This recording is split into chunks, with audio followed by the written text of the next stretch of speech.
Yeah, we're live. Woo. Yay! Bang, bang. What's up, everybody? Maddie's on Maddie's the way. Maddie's on the road tonight, so I'm acting as guest host for a little bit. He should be on pretty soon here. Welcome everybody. Welcome to Maddie All In Stream. Lol.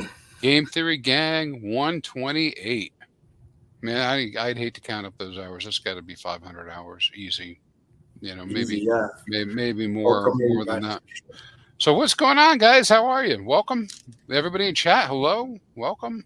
Welcome, everybody in chat, too. For me, busy, busy, busy, but busy good. Again, I'm a free man. Yay! Lol. I So, know, man. last Tuesday, we did the call from literally Turks and Caicos. You know what I mean? Now I'm in the United States. So Okay. that's Thank God. pretty cool. So I got here on Friday night. That's when my flight was. I was able to get everything taken care of. Again, shout out to everybody. Thank you so much. Very, very grateful. This is actually one of the reasons why I am extremely busy because again, Kareem has always been of his word. So I'm out there hustling already, paying back the people that so graciously also loan me money. So the quick update is yes, I got here Friday. I was in Miami for the weekend, my home base. I went to see my good friend also, David Morales. Shout out to you, David, if you're All watching. right. So, I stayed at his house for a couple of days. It was awesome. I had to spend time with my good old friend. He donated for me as well. So, got to show him some love, made him proud. He took me out a little bit too to kind of change my mind of things, taste that freedom. Because it was kind of weird because only when I got to the US, when I was resting, like, I had like really, really good night of sleep. Like it's like it's like almost like your adrenaline kind of finally release. Like you're safe. You don't have to worry about the next day and worried about, oh my God, this, that, and the third. Obviously, the case still continue, without talking too much detail with that. The next big date is October 25th. I'm definitely continuing that and fighting for it because they got, $40,000 of our money, bail money that's over there. So I'm not just going to let that go. But again, this thing can easily drag into years. So, I'll give update as I can, but that's the update on that. And then today, I am actually in Atlanta, Georgia, because on Monday, and happy Labor Day to everybody who celebrate, and I hope you had a good Labor Day, is on Tuesday, which is today. I just flew into Georgia. One of the big Mexican, I still can't say his name, not allowed yet, I think. But the gentleman that was able to loan me $25,000, I have some blockchain work that I can do here for him and chain analysis as a way to pay back. This is also one of the reasons why I can't stay all night with you guys as much as I want to, because again, Work to do. so doing some payback, a lot of hours. If you ever done blockchain analysis, that thing is painful. But again, everything is an upgrade from where I just came from. So I'm just grateful to be here. I made the joke saying I feel like I'm Donald Trump with the bullet that just passed. Phew. So whatever it takes, and that's my way to pay back. Like I said, I would. And the cool thing is, he may have a lot of work for me to do. And if I generate excess, which is good too, I might be able to even pay other people faster. So that will be even good because, he was a big chunk. So, I couldn't ignore that because literally, everybody knows. So without that 25K loan, I'm probably sitting in a jail cell right now. So that's just the facts. But other than that, glad to be here. Glad to see everybody again, as always. Glad to see Abdul back. That's awesome.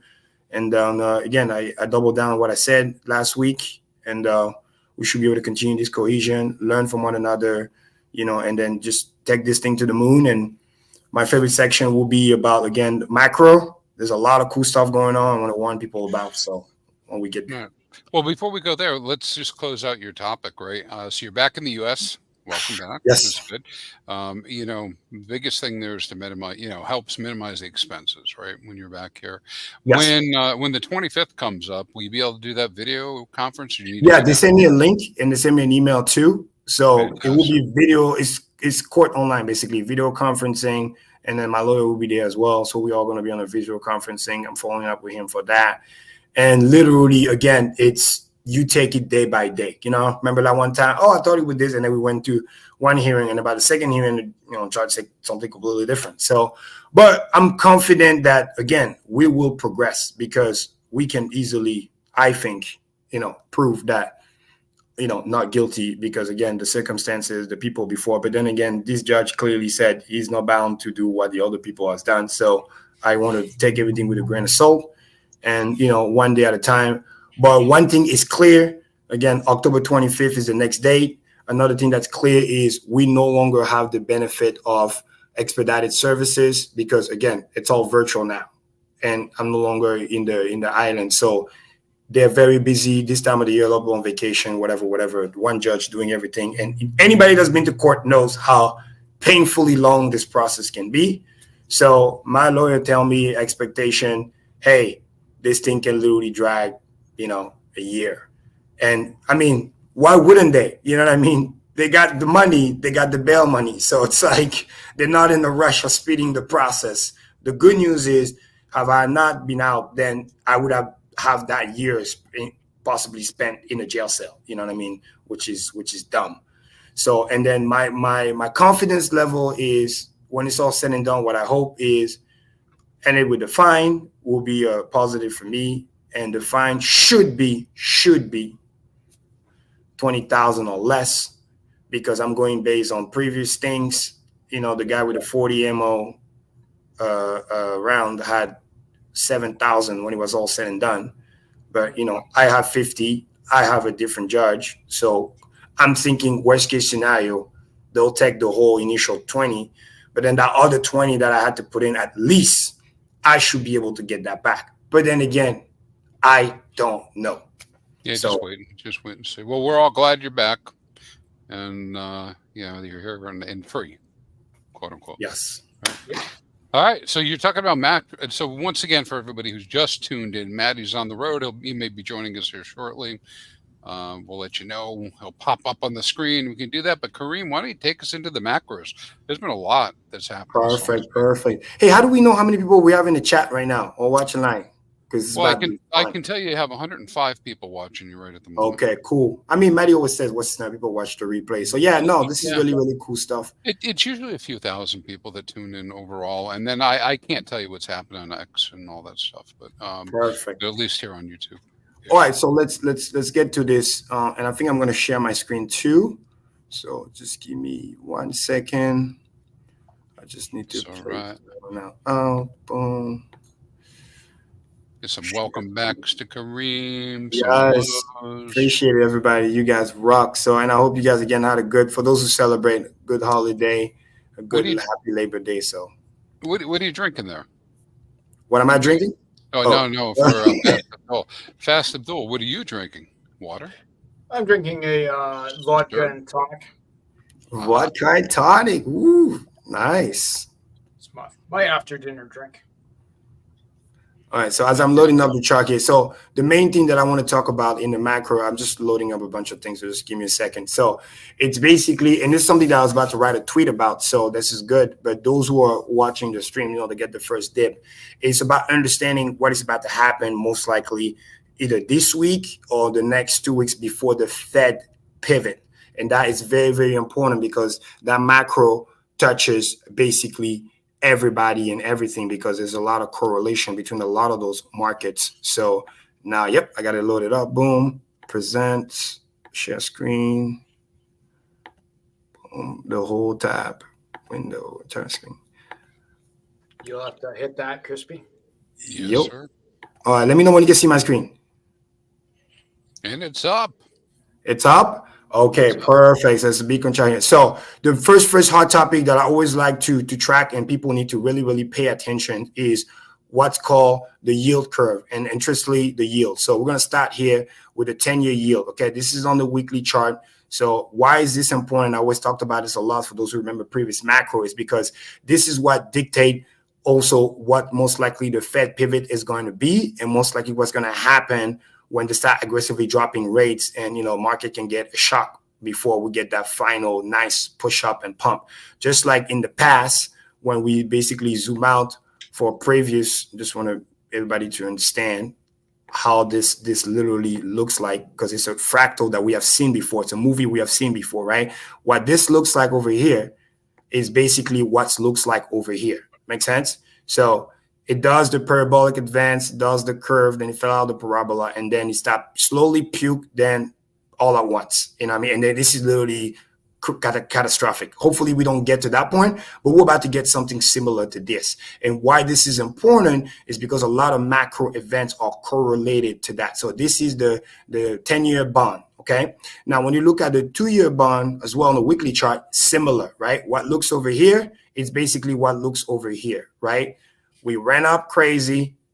Then we lose the moving average, the 50, right? Which we lost over here. Again, this is on the weekly chart, right? We haven't got the bear cross yet, but we're in this vicinity here, which looks like this vicinity here. We get the slow puking, and then we can maybe get the all at once potentially if this thing dies down.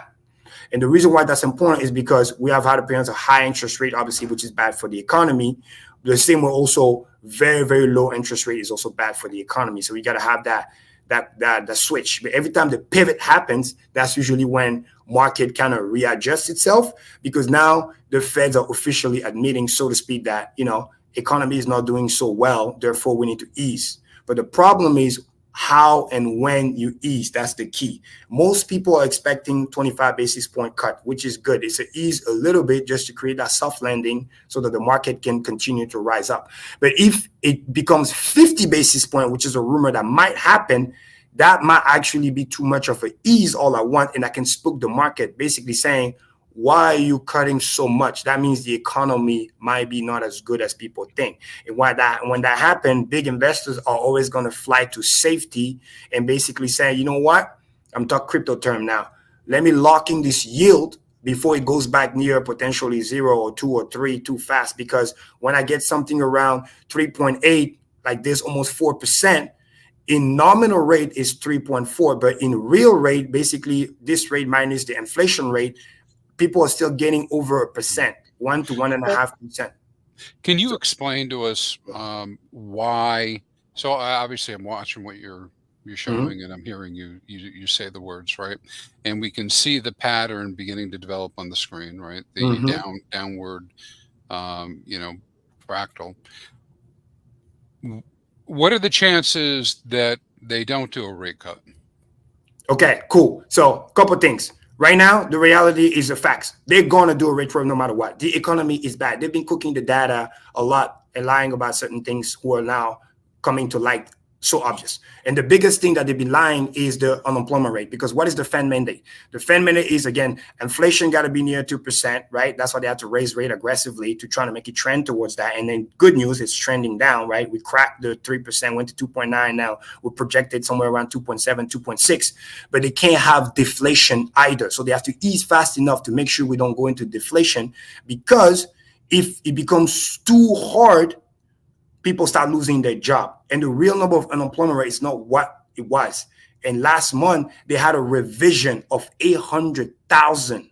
That's insane. So in other words, they've been lying 5 months in a row by cooking the books. And then now they're telling the reality, oh, by the way, we have to revision everything, because they're allowed to do that, which is insane to me. It's basically saying you can lie about the data, and then 3 months later, you can say, hey, we had to do a revision. We made a mistake. So not only you didn't wait the next month, you waited 3-4 months to say, oh, we made a mistake 3-4 months ago. We have to revision a lot of those monthly data. And you made a mistake by 800,000 jobs. That's fucking insane. That means now, which is another recession indicator, when the unemployment rate starts to skyrocket fast, which shows the real economy. And everybody on this stream who knows about the real economy know that we've been kind of struggling for a while. So it wasn't like as cool as they make it seems like.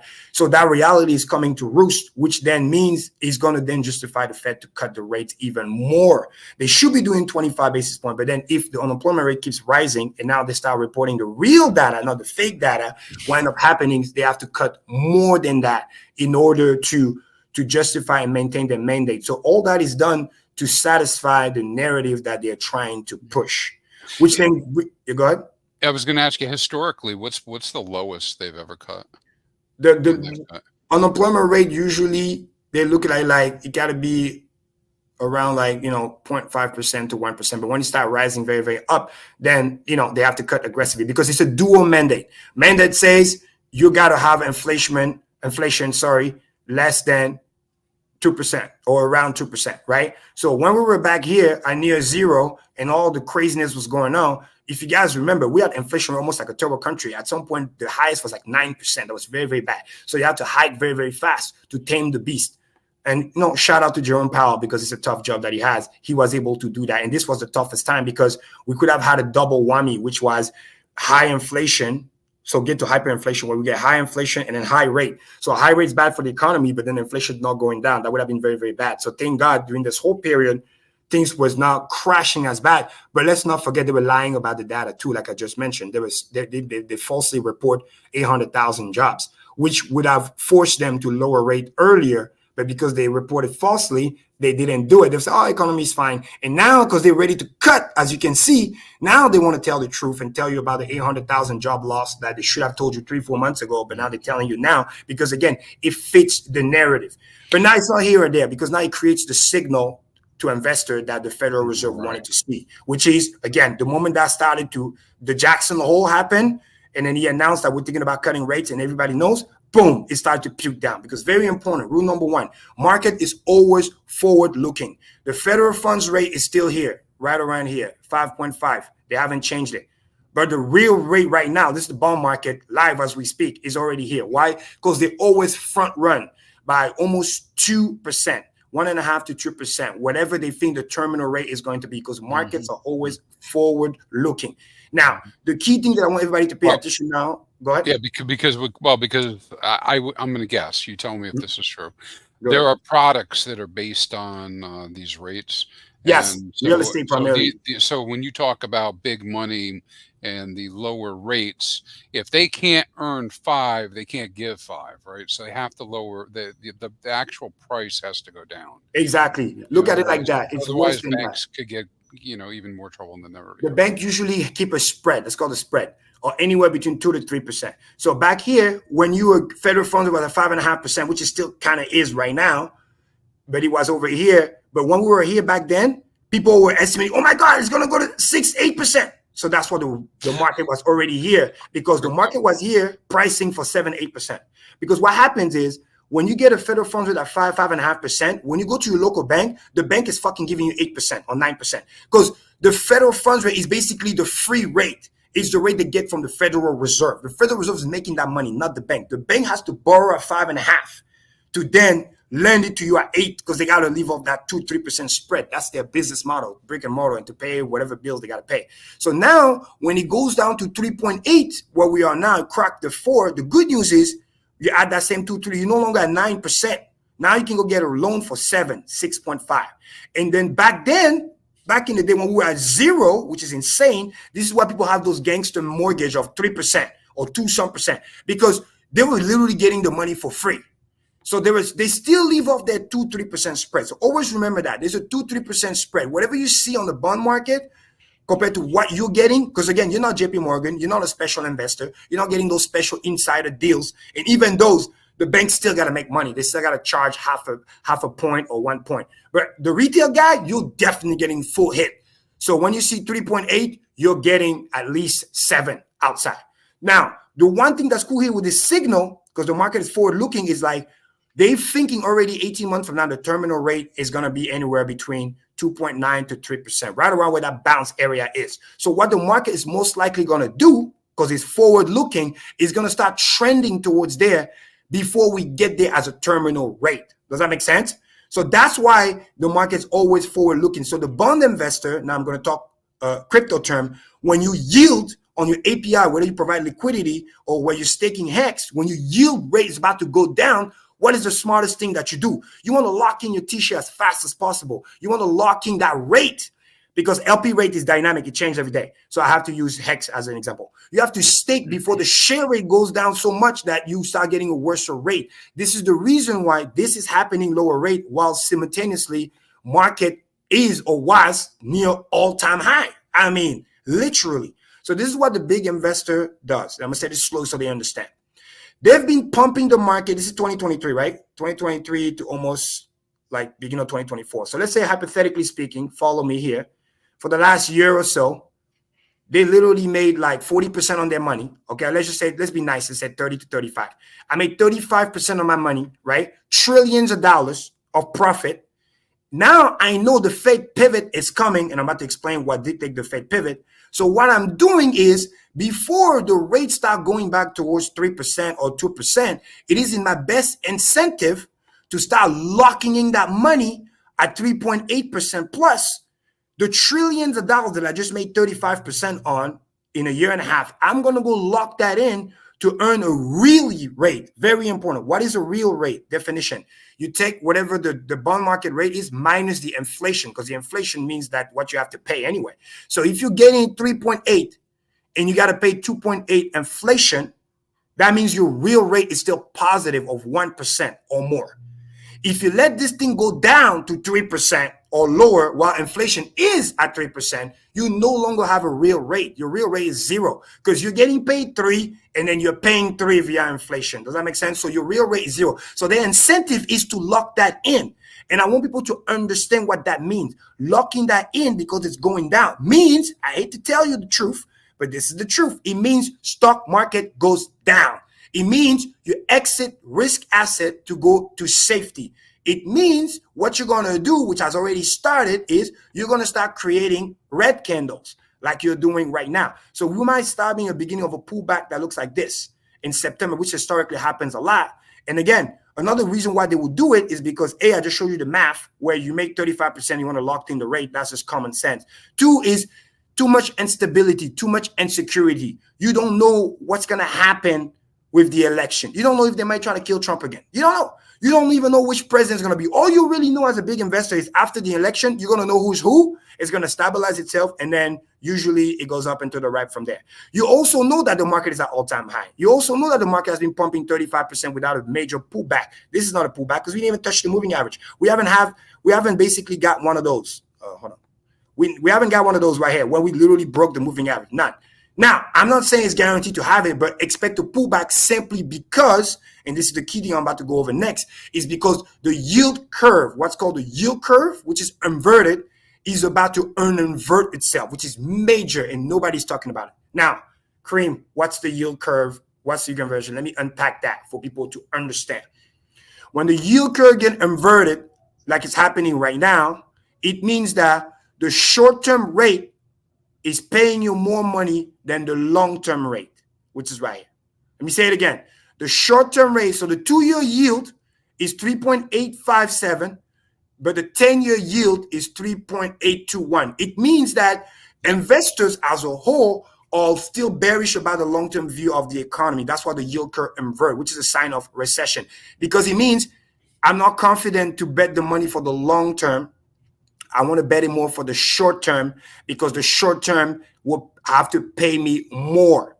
This is where the government has to raise the yield because imagine the yield is like an incentive. So they have to increase the 2-year yield because they need the money now.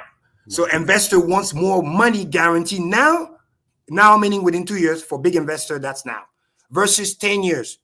That's why they're basically saying that the yield curve is inverted because a normal curve is like common sense, right? Longer pays better, like Hex. The longer you lock in, the longer you give away money to government, the more you should be getting paid for it. But now because they believe of the uncertainty of the economy, they're saying, nah, F that. I don't worry about short-term money. Long-term money. I won't getting paid on my short-term money because I want to be able to pull out in 2 years if I feel like the economy is bad. Now, that same yield curve we have inverted for the past 2-3 years is about to invert itself, meaning the spread between the two here, this is breaking news, is only barely 30 basis points. That's almost nothing, 32 as we see. Just last week, it was over 150 basis points of spread between the two, which is a major thing. We're talking about multi-trillion-dollar asset market right here. And then about a month ago, it was over 200 basis points. Like literally one was like, this was like 4 something, and this was like 3.9. But the spread is closing, which means in about possibly even this week, who knows? This week or next week, it's going to invert itself. And typically, that is the recession indicator for the potential pullback of the market crash. What I mean by recession indicator is like, it's the end of the recession, but that end comes with a major pullback and then stabilize itself with a normal curve. And then the rates are much lower, and then we start print, and then we go back to Valhalla. But until then, when why isn't it priced in Korean? Like, if everybody knows it's like, okay, this is the part where it does this, and then it comes back, like, why wouldn't that be priced into the market already?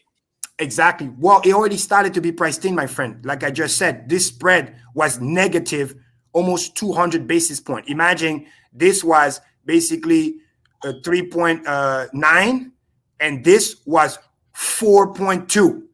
In other words, they're both going down, but the velocity of the 2-year is that the 2-year yield is going down faster than the 10-year yield, because they're both going down because rates are being lowered, but the velocity is changing. Think of it like a hex to ETH or ETH to BTC ratio, where it's like we can both go down, but one's going down faster. It's like Bitcoin going down 8%, and then the other one goes down 15%. So that's what created the re-earn inversion. So if, for example, this is a weekly chart, right? If we were to do this measurement over here of this guy from here to here, roughly, it's about 12%, right? You see that right here? Boom. Okay. That's the 2-year yield. When you do the 10-year yield, same thing. It's not 12%. It's less. It's only from that fourth bar. So right here to right here, it's about 7-8%. So they're both trending down, but this guy is trending down faster. And then this is the reason why it's going to invert itself, because people are noticing that, okay, we're about to get the pivot. And when the pivot happens, the reason why it creates a crash is because overall, both of those yields are going down. Investors are flying to safety to lock in 3.8, or just for the last 2-3 weeks, anything around 4 cents yield. They want to lock that in. So to lock that in means that they are thinking that within the next 16 to 18 months, rightfully so, the rates are going to be much lower than what it is now. So I'm going to lock in at 4% now, because like I said earlier, with the real rate, 4% minus the 3% inflation, you're still earning a full 1%. But if they wait until it becomes 3% or less, and they're trying to buy the yield, then this is going to yield them much less. And because bond math is inverse to the yield, so the bond that I'm buying for 10 years at 4%, 6 months from now, when the market is at 3.6, 3.5%, that bond yield is much valuable, because I can sell it for a higher premium, because I can tell the investor, you're only getting 3.5 right now. 6 months ago, I locked in at 4%. You can buy my bond, and you can enjoy for the next 9.5 years. That's how this goes. So this is why this earn inversion is happening. So what you're requesting is already happening. This is why the gap is closing. But the way it's closing, it's closing as they're both going down. It's just one is going down faster than the other one, which then create the earn inversion of the yield. And when the yield becomes earn inverted, it goes back to normal, where the 2-year is going to start paying less than the 10-year. So it's going to get to a point where, imagine where this stays around 3.8, and then this start to go all the way down to 3.7 or 3.6. When that happens, the yield now becomes regular. But because they're still both trending down, it means that investors are going to sell the stock market, coincidentally, around all-time high, to lock in profits so that they can lock in the yield. Now, I'm not saying it's going to be doom and gloom market crash. It's going to be a pullback. If we're lucky, it pulls back to here. If we're not lucky, it pulls back to the 200 moving average. But the point of the matter is, it's going to pull back because people want to lock in profit that, remind you, they've been earning for a year. This has actually been a topic, I believe, in the macro space for about 1.5 years. They've been talking about this. Even DCC, dollar cost crypto, had been talking about this a year ago. Something, along these lines, where investors would have this sweet yield from the bonds. There is a question or a comment here. Maybe I don't want to cover your face, but go ahead. Here's a question there from Michael. Is after the yield curve uninverts, you still might have a long time before a recession. A uninversion does not mean an immediate recession. Yeah, because the people have been lied to. When the yield curve invert itself, textbook by literally the guy that created a yield curve and all this other inversion, the textbook signal is when the yield curve invert itself, we are in the recession.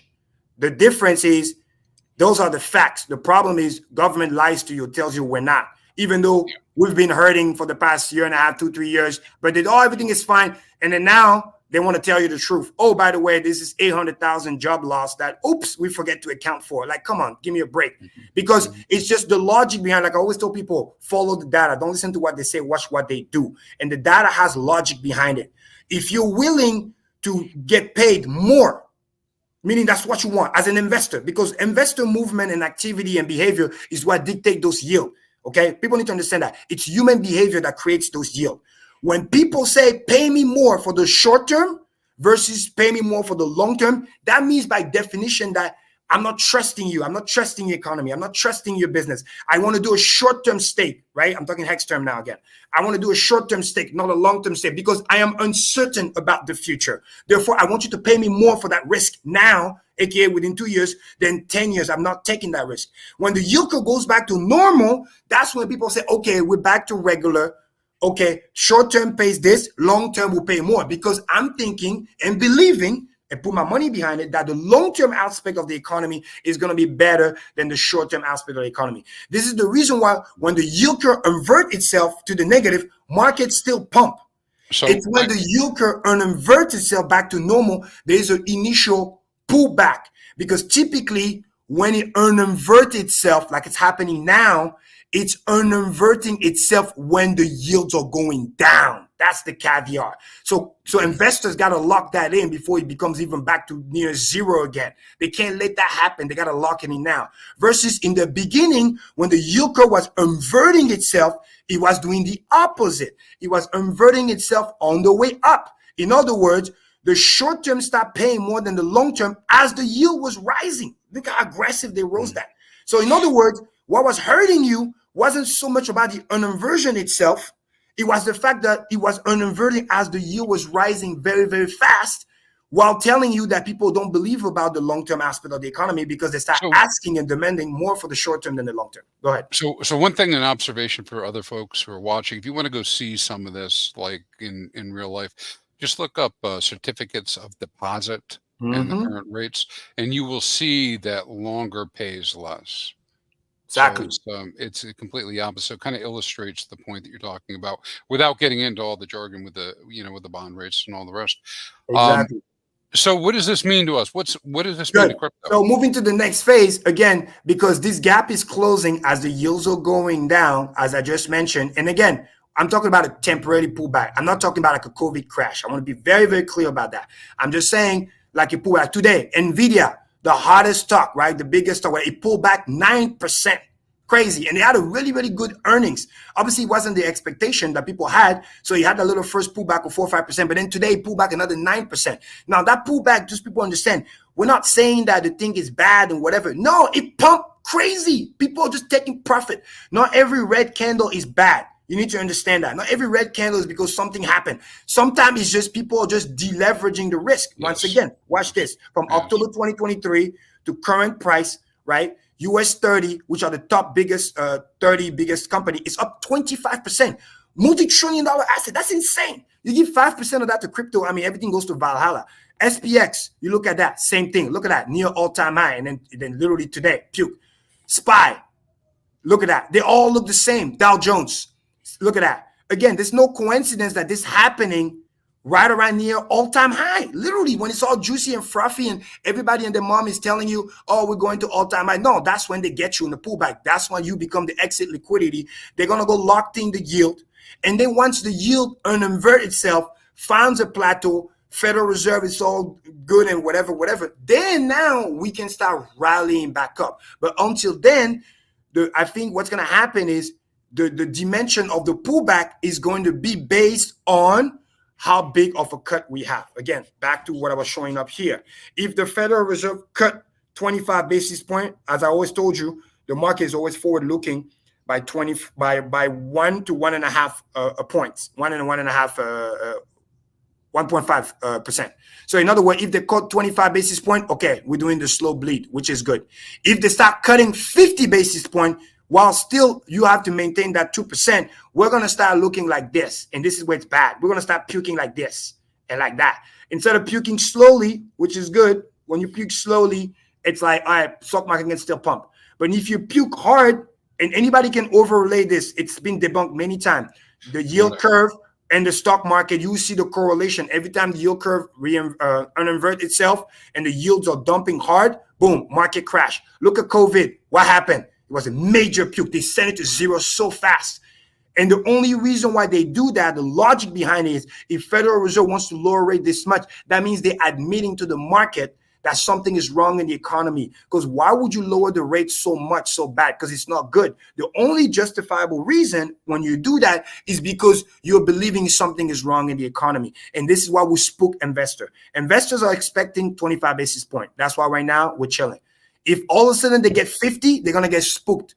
Even though in the long term, it's good for us lowering the rate, is how fast they're lowering the rate. If the market is not ready to digest the news, it's going to pull back. Because when you give me 25 at a time, I got time to, okay, pump the market, take some profit, lock into the yield. Pump the market, lock some profit, lock into yield. If all of a sudden you're doing 50 basis point and more, now all of a sudden I got to change my plan and stop panic sell to go lock in my rates, because I know for a fact that a year from now, this 3.8 rate cents is no longer going to exist. The same way, literally just 2-3 weeks ago, both of these things were like 4 cents. 4% up, right? Literally, the chart right here. Let me zoom in again. 4 weeks ago, it's a weekly chart. 4 weeks ago, we were right around 4 cents. 6 weeks ago, we were at 4.2. You see that? So spell it out for people. What do we think this will do to crypto? Okay, so what we think this will do is like temporarily we're getting the pullback in the stock market. Now, stock market, whether we like it or not, because the Bitcoin ETF is literally what's in the BlackRocks of the world is the one pumping the price up for Bitcoin. And we are heavily correlated. So if they start to pull back, we are going to pull back too.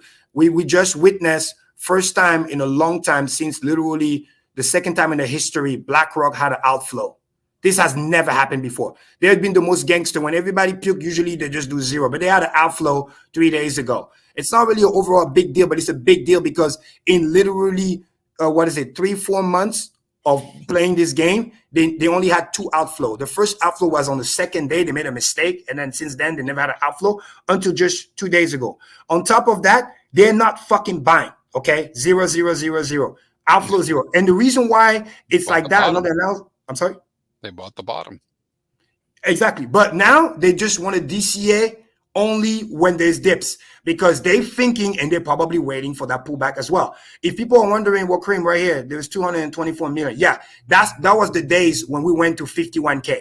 When we go to 51K, buyer shows up. Because you got to understand, what is BlackRock at the end of the day? What is all those big things? It's just a multitude of investors. You got to understand that big investors are the one putting the money in those funds. BlackRock at the end of the day is nothing without the big investor. The big investor dictate what they should buy. So same thing with Ethereum, which I'm going to go over next. When we get the major pullback, they're buying. When we go back to current price, they're not buying. And when they're not buying, the little guy and then ARK Invest and whatever, they're selling. Grayscale, of course, always selling. But now this guy, we used to him. Now those guys are starting to sell too. And ARK Invest, which is like Cathy Woods, she's also known to be like, she's a big investor, but she's also acting a little bit like a trader, because she's spoofing that, there might be a pullback. Again, we're still in a boom market, but very important. I'm going to say 2 things. It's very slow. You can have a bear run in a bull market the same way you can have a bull run in a bear market. Let me say it again. It's very, so it doesn't go over people's head. You can have a bear run in a bull market, and you can have a bull run in a bear market. Very, very important. What ARK is seeing here is what we're basically seeing with, now back to the Bitcoin chart. Again, macro, weekly. I'm sorry, guys. I'm talking to you. Bitcoin is puking right now. It's so sad. Ethereum is already at 2,300. It's puking live, but it's not me. It's just the facts. Maybe the AI is listening to me. I give away all the goods. So when you look at this, okay, every time you touch the Gosling channel, which is that little purple thing, too many times, it's going to go retest the bottom. It's not me. It's just what textbook is. Then the previous fib retracement that we had many times before here is right around 50K. So since we keep failing to break all-time high and we use it as support, and then we were in the middle here, this was the final test. I thought, maybe we went back up. Remember last week I said, all right, we're in the middle here. Then we went upside. We were good. But now we're puking to the downside. And now the problem is we made a new low here. We made another new low here. And then we're not making new high. So what does that mean, right? We just keep making lower high, lower lows. That's just what it is. This is the weekly chart. You want to zoom out. You don't want to listen to all the nonsense and things that don't make sense or whatever. If you overlay also the MACD. Unfortunately, because I have the vector candle on, I can't put that on. Hold on, let me see if I can add that. If you put the MACD on the weekly, on the monthly, you can see we about to bear cross. That's just not my opinion. Those are the facts. Yeah. So now, I know you're looking at a lot more information. You got a lot more lines in the charts I look at. Yeah. But I'm looking at Bitcoin, and 52,000 would be normal for it to drop. Exactly. And just to again reiterate what I literally just said 5 minutes ago, you can have a bear run in a bull market. Look, this is the monthly chart. Look at that. The 50 moving average. There's no 200 moving average yet, but the moving average is right here at 37K. It could literally puke.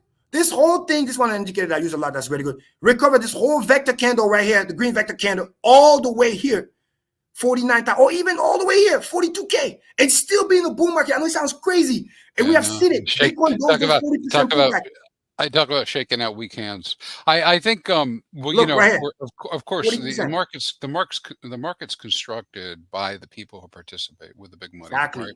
And so I certainly think that they're willing to bring it down, let it come down in order to bring it right back up. At this point, they don't have a choice. This is what's been happening. Okay, because and shout out to the people and everybody in the chat. So I'm gonna say something cool so they don't feel too like disheartened. The people are really, really good. The people are not selling. The problem is market makers. This is how fucked up it is. Okay, I'm sorry for my French, but it's important. I want you to understand. Market makers in exchange do not give a fuck, guys. They don't give a fuck. They got to make money. If the daily average fees falls too low, I've seen it in 2017 live with Binance or whatever. They will create a catastrophe, a crash or something. Remember the whole fork of Bitcoin Cash, the whole the miner guy, what's his name, that was trying to take over Bitcoin, all this, because we were at 6K for like 4 months and nobody was selling, we were just chilling, and then they created this panic and then we went to 3K because they cannot not make money for too long. People are not trading, the big money at least. The people who are trading, I'm gonna go back really quick to the daily and the 4 hours. It's just the people who are just the leverage trader. And those are the ones get liquidated all the time because the last 4 days, liquidation bots been having a fucking field day because it's not going nowhere. Look at this.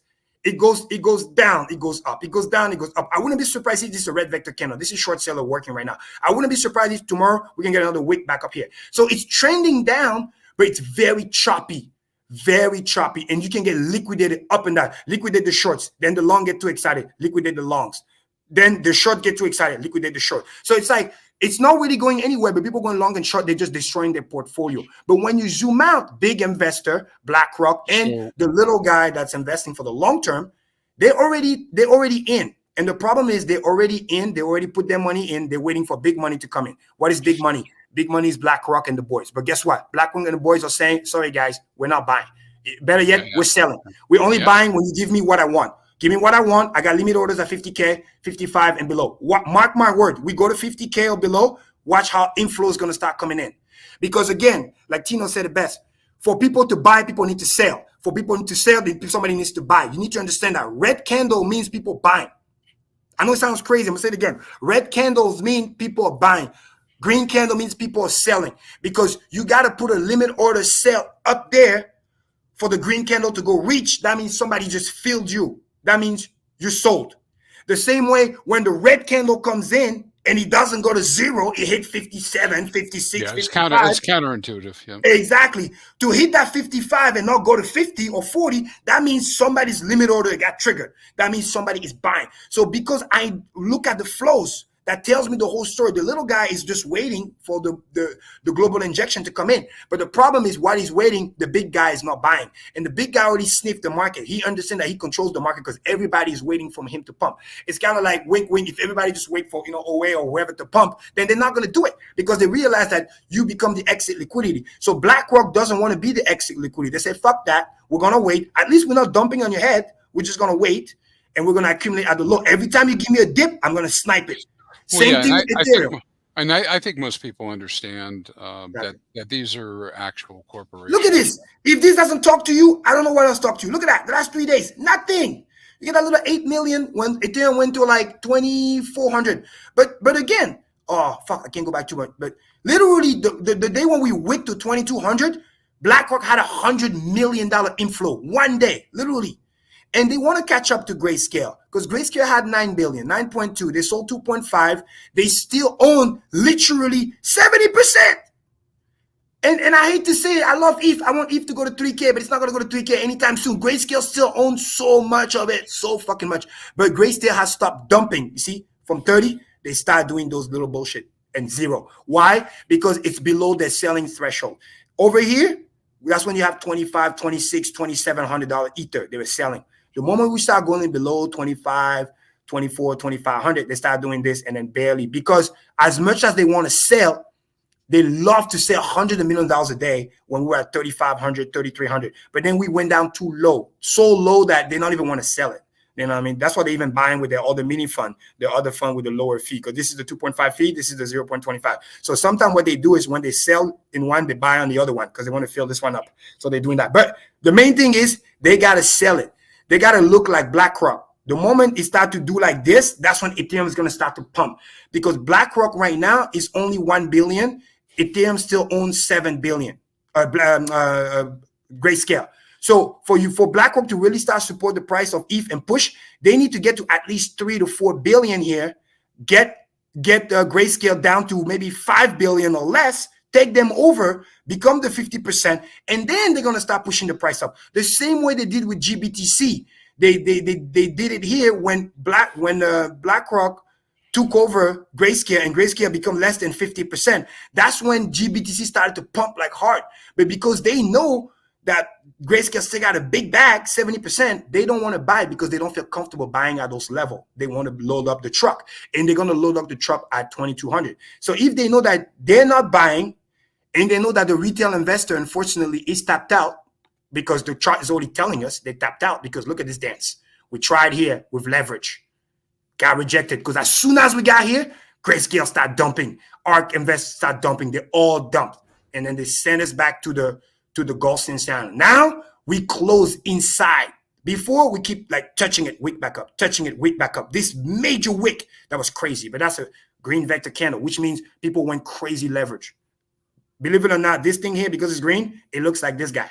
That means it's going to go recover the vector. I hate to say it, but that's the rule. Vector gets recovered. That's it. You know what I mean? Red vector, recover to the upside. Green vector, again, Tino, shout out to Tino. It's so great. You know, Trader Reality. It's a show that I watch every week. It's so great. Great insight. So you know that slowly but surely it's puking down and it's going to go touch the moving average.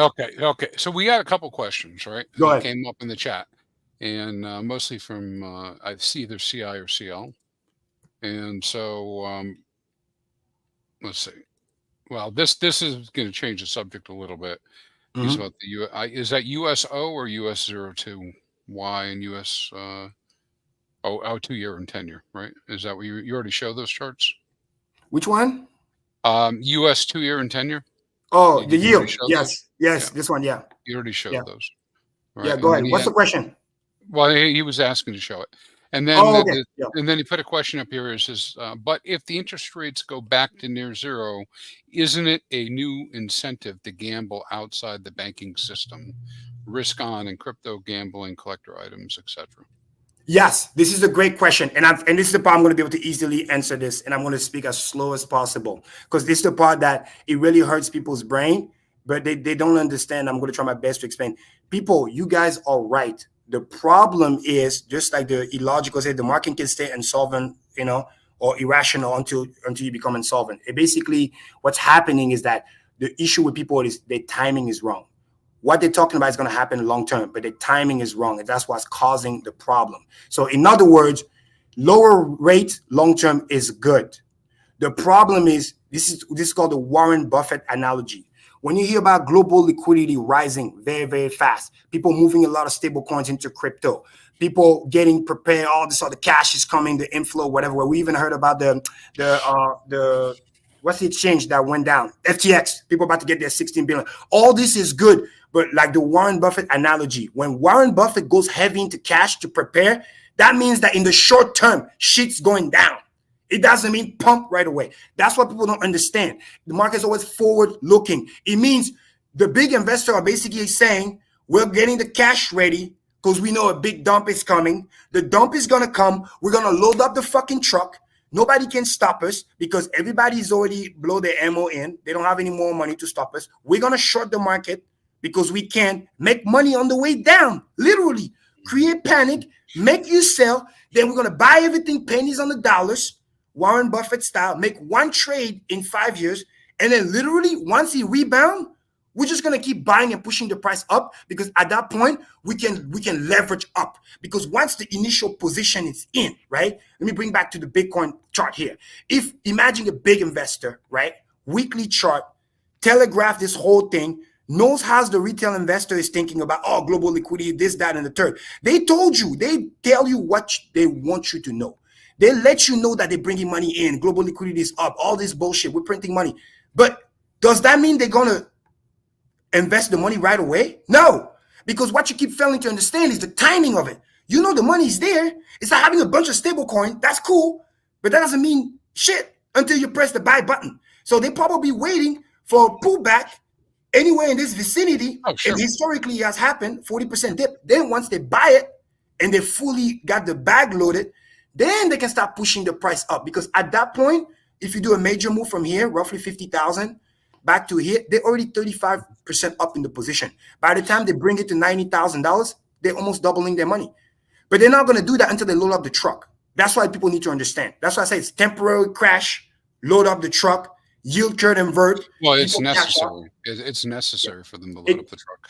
I mean, think back. Who was buying at 17? Out there. Exactly. And who was doing that? We know who was buying. Watch this. And so funny joke, but serious. Exactly what you're saying. Look at this. Who do you think benefited here when this crash happened? They loved it. They load up the truck big time here. So by the time they got it back here, they were like, "Oh, you're trying to sell? We're just going to leverage up," because their average position is somewhere here. The cost average is so low. They can start leverage up. They're not going to get liquidated because you don't have enough money to liquidate them anyway. They bought a shit ton here because it was a full market crash. Even if you don't take COVID, okay, let's pretend for 2 seconds, because that's a black swan event, right? Even though somebody said it can be telegraphed. This is what I'm thinking is happening right now, okay? The move to 3K to 15K that you see here is basically what I think we're on right now. It's the move from 15 to all-time high. Now, somebody's going to say, but Kareem, we did a new all-time high. Yeah, that's true. Well, guess what? Back here, we had the Chinese Ponzi right here, but we didn't have no ETF money. So the market just got a little bit ahead of itself, because we've been talking about this ETF for years. We finally got it. So I don't even think we're supposed to do all-time high, but then we did. And then we stopped. Well, listen, these people on Wall Street, right? I mean, there's some probably know better in our chat here.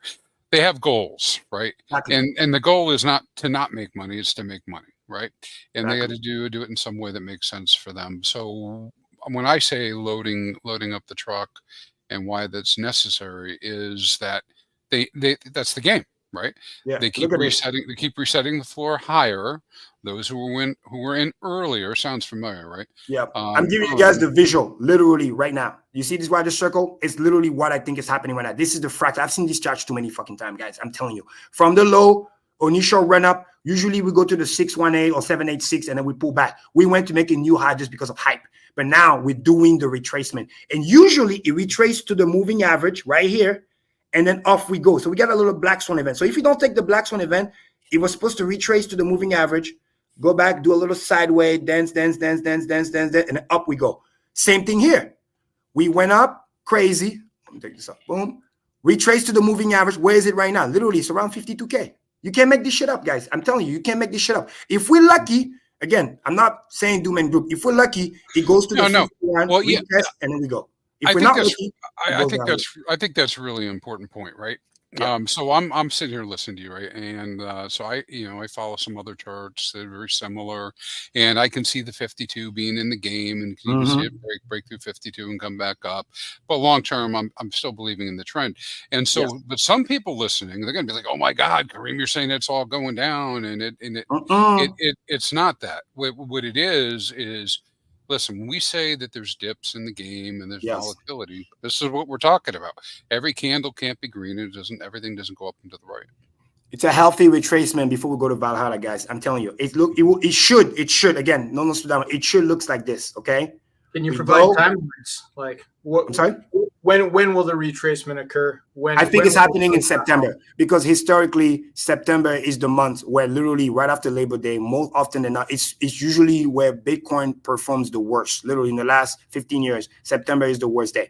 But again, I think it's just a healthy retracement because we pumped a lot. Again, this is what I mentioned earlier, guys. A bear run Keyword, run. A bear run in a bull market. Let me say it again. A bear run in a bull market. This is not the time for you to panic. It's the time for you to salivate. If you're fortunate enough to have more money on the sideline, I'm not saying you do or you don't, but the point is, if you can load up on the dip, this is it, because this will be the final dip, and then after that is Valhalla. Because guess what? We get the dip, we get the yield curve inversion, because once you invert, it's a one-time thing. It invert, it creates a little bit of panic. People cash out. Look at this, it's closing faster and faster. People cash out, do their little thing, but once they're done cashing out, yields are back to 3.5 or below. And now we're getting lower yield, more global liquidity is kicking in. And then guess what? It bounced. That's usually what stock market does. It doesn't go to zero, guys. It does the little retracement and then it goes. So all I'm saying is it's going to do the little retracement and then it goes. I'm just saying don't get caught up in the retracement thinking it's going to go to Valhalla and then you get wrecked because I don't know. Some of you guys might use leverage. I'm just saying be careful. I'm saying September is literally the day of the retracement. This is why I always focus on the macro, big picture, right? Weekly chart and above. We get the yield to readjust itself in the long-term bullish, which means short-term should pay less, long-term should pay more. When that happens, you get that initial shock. But after that, we're in the green. Same thing. You get the initial shock in the market. It's going to shock the ETF. It's going to shock the dump. Because when we got that little black swan event, if you guys remember, right around here, let me explain to you what happened, because that black swan event is the reason why your Bitcoin went to 50, literally to 51K, and then your Ethereum went to 2,200. You need to understand what caused that. This is why I'm telling you, everything is correlated, because it was the Japanese carry trade that got unwind. Kareem, what is that? You're speaking Chinese. Okay. What is the Japanese trade that got unwind? Big investors like to play yield and the spread. Okay. Imagine a global economy, which we are. Japan used to be one of the biggest economy in the world, and right now they're still in the top 5. And more importantly, they're the number 1 holder of U.S. Treasury. They're literally like, if we're Batman, they're Robin. So be very, very important. As much as we like to kick Japan's down, the economy is bad, hyperinflation, blah blah blah. They're literally like the worst neighborhood, worst house in the neighborhood, so to speak. But it's still the big powerhouse of Treasury. So what happened was their interest rate was so low, like near zero. They didn't even raise it a 25 basis point, guys. They literally raised it for 12.5, a tiny bit, and it almost destroyed the market because they have so much debt. It's so heavy, but they had no choice. They had to raise rates a little bit because the yen was going to all-time low compared to the dollar, like literally going worthless. So they had to find a way to protect it. And remember, there's 2 mechanisms. You can just any economy. You can raise rates, or you can play a currency game, which is you sell a currency to buy back your own currency. It's kind of like you're selling another coin to buy your coin to create support. So first they're trying to raise rate, and literally it almost crashed the market because everything is connected. Because a lot of people have been borrowing cheap Japanese yen to then move to Aussie, to then move to come buy dollars. So the moment you raise rate even by a little bit on trillions of dollars, all those big traders started to panic and they dumped everything. So that's why they had to stop. But that little panic created this massive candle here because the stock market got hit hard and then Bitcoin got hit too because it's all correlated. Now, the second thing that they threaten to do is they tell Powell, you better lower rate, because if you don't lower rate, we're going to start selling U.S. treasuries to buy back the yen so that it stop losing its value, because they have no other choice. Because right now the spread is so bad that it's killing Japan. Example, if Japan gives you 0.15 interest on your money, but America is giving you 5.55 as a global investor, it's a no fucking brainer. You're Japanese. You sell your Japanese stuff to buy the dollar to then go ahead and buy the yield. Because to buy the yield, first you need to buy the dollar. So what do? You go Forex exchange, you sell your Japanese yen to buy dollar. That's how the dollar strengthens. And then you take the dollar to buy the yield. And then you sit on the yield. But every time you do that, you're worsening the trade between the dollar and the yen. And the yen people can't let that happen because it makes their currency more and more worthless. So they're begging the Fed to lowering the rate. They've been waiting for months, but the Fed wasn't lowering the rate. So they waited, and they say, no, fuck you. We got to save our economy too. And that's why it created almost a crash. And I think that's one of the reasons why Powell has to lower rate fast to protect the global economy. Does that make sense? It does. Hey, welcome Maddie to the show. He's called. Oh, Maddie's here. Maybe he has something to say, and I'm going to go off screen just for a moment. Yeah. How you doing, Maddie? Okay. We need to bail you out. Can you guys hear me okay? Yes. All right. I've been listening.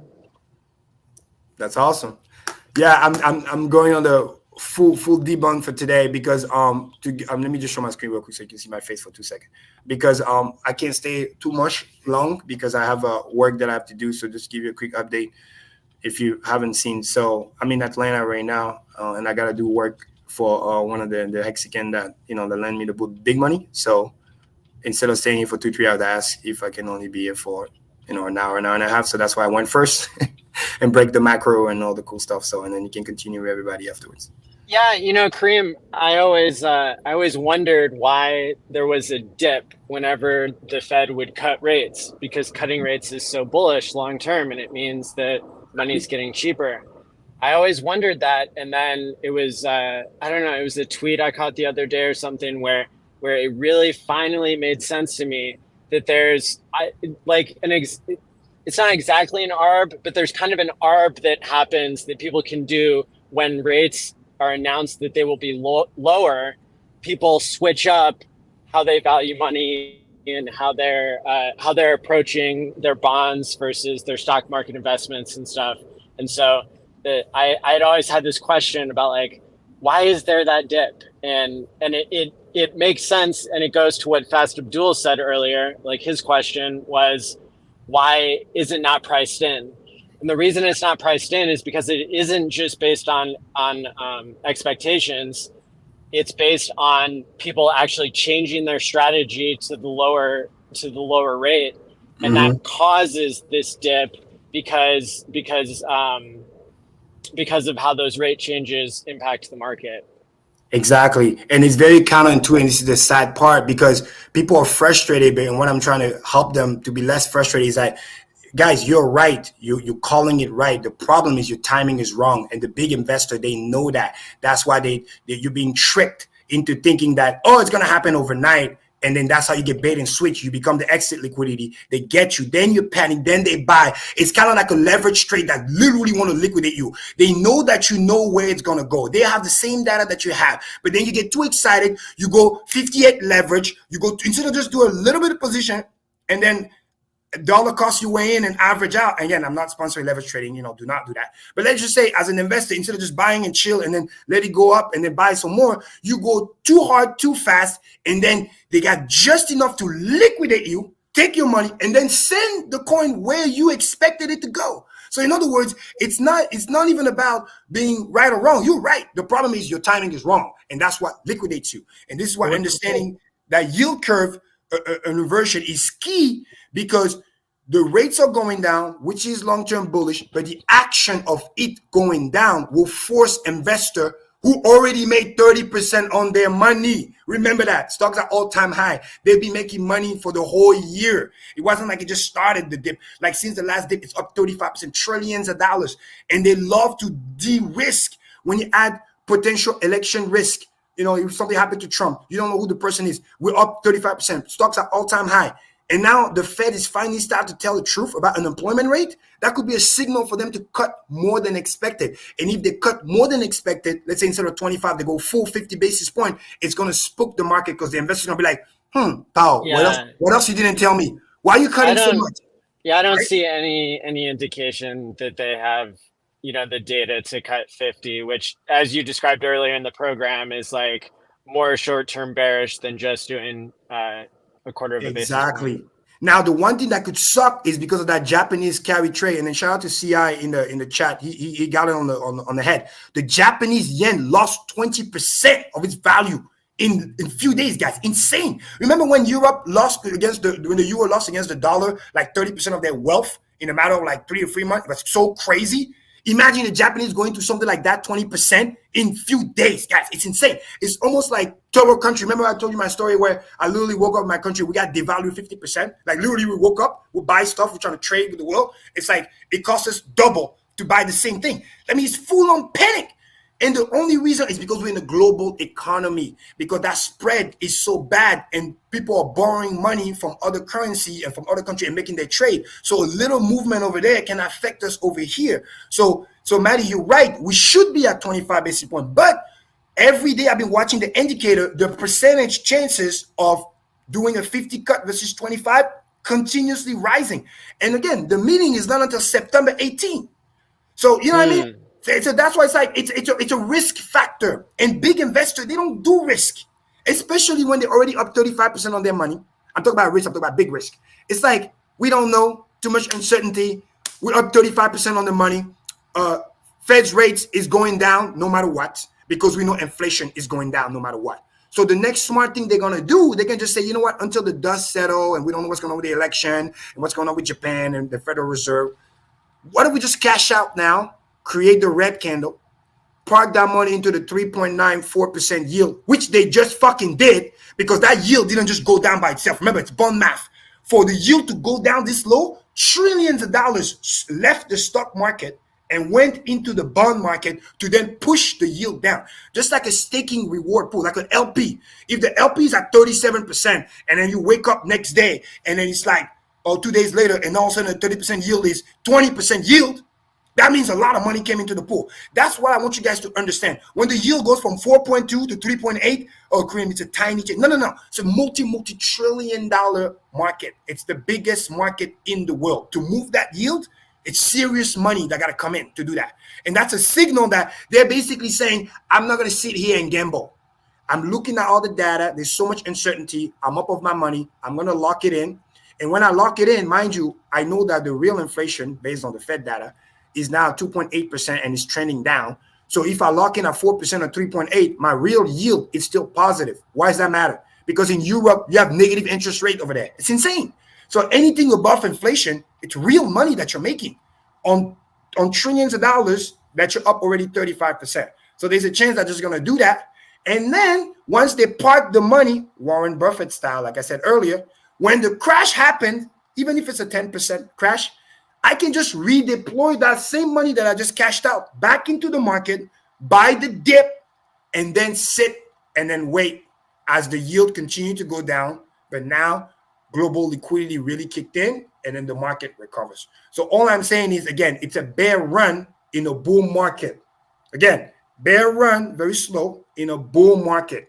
So Kareem, let's simplify this into a couple of scenarios that people can understand. So if you're holding an asset right now, yes, what say, not financial advice, just like in your opinion for a study, what would be a potential play? So let's say I was holding Hex, Ethereum, any asset that's not a stable coin, what would be a play? Good.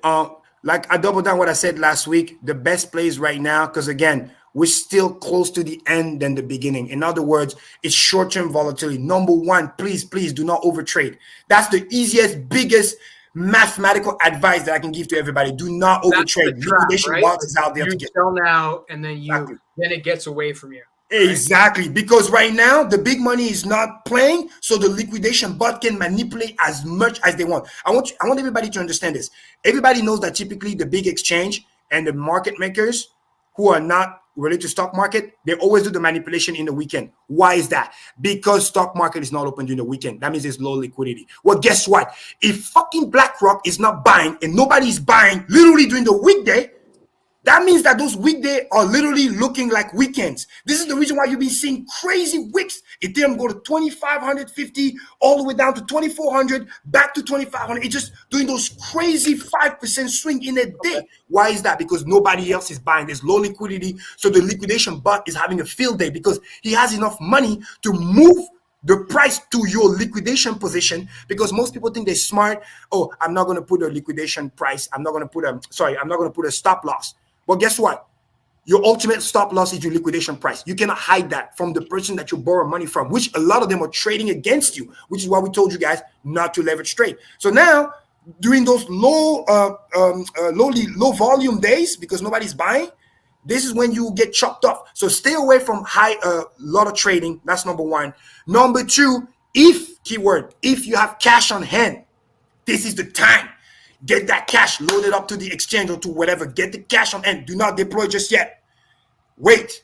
The mini dip will come. I think right now we're at 2350 Ethereum, because everybody knows to go to PulseChain besides stable coins. I mean, buying ETH is good. It's one of the coolest things to bridge, right?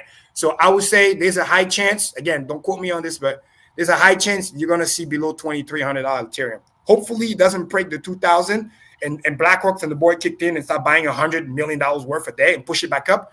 But if you can snipe, just put a limit trade, limit buy.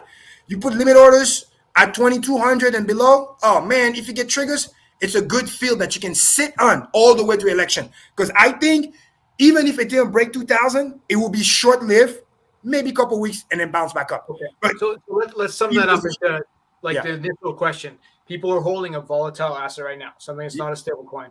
Are they better off on average, just in your opinion, not financial advice, just like how you would do it yourself? Like, are they better off trying to be a trader, or are they better off holding because we're so close to the bottom anyway? Because exactly, because we're so close to the bottom anyways, at this stage, first, again, I'm going to be very, very clear. We're talking about the individual that's already holding the asset, that's already been in and blah, blah, blah. Because you're so close to the bottom, which is what I'm doing too, is I continue to hold. And if I can, provide liquidity somewhere where I can earn the yield. Again, which is why I said I love staking. And again, we established that last week too, that there's other things that can behave like staking, which is the liquidity farming. In other words, increase your token accumulation if you can. Because the global macro long-term is still bullish. But now you're talking about liquidity farming, which I think is a slippery slope for the people who may not understand the difficulties there. Isn't this like a potential high and permanent loss time we're looking at, or are we looking at that is true? That is true, but hypothetically speaking, again, we're based on that case of the person already hold a volatile asset. In other words, I'm not adding risk that you already have. In other words, if, like I mentioned a couple of weeks ago, the thing that I was in, if I had money, people wanted to ask me, because I wanted to try to talk something besides Hex, right? And I show everything on the chart based on the W patterns, which is the bullish pattern, and the bottom signals. I said I will hold Inc. Especially in the Richard Heart ecosystem, right? Because that's the thing I feel comfortable talking about.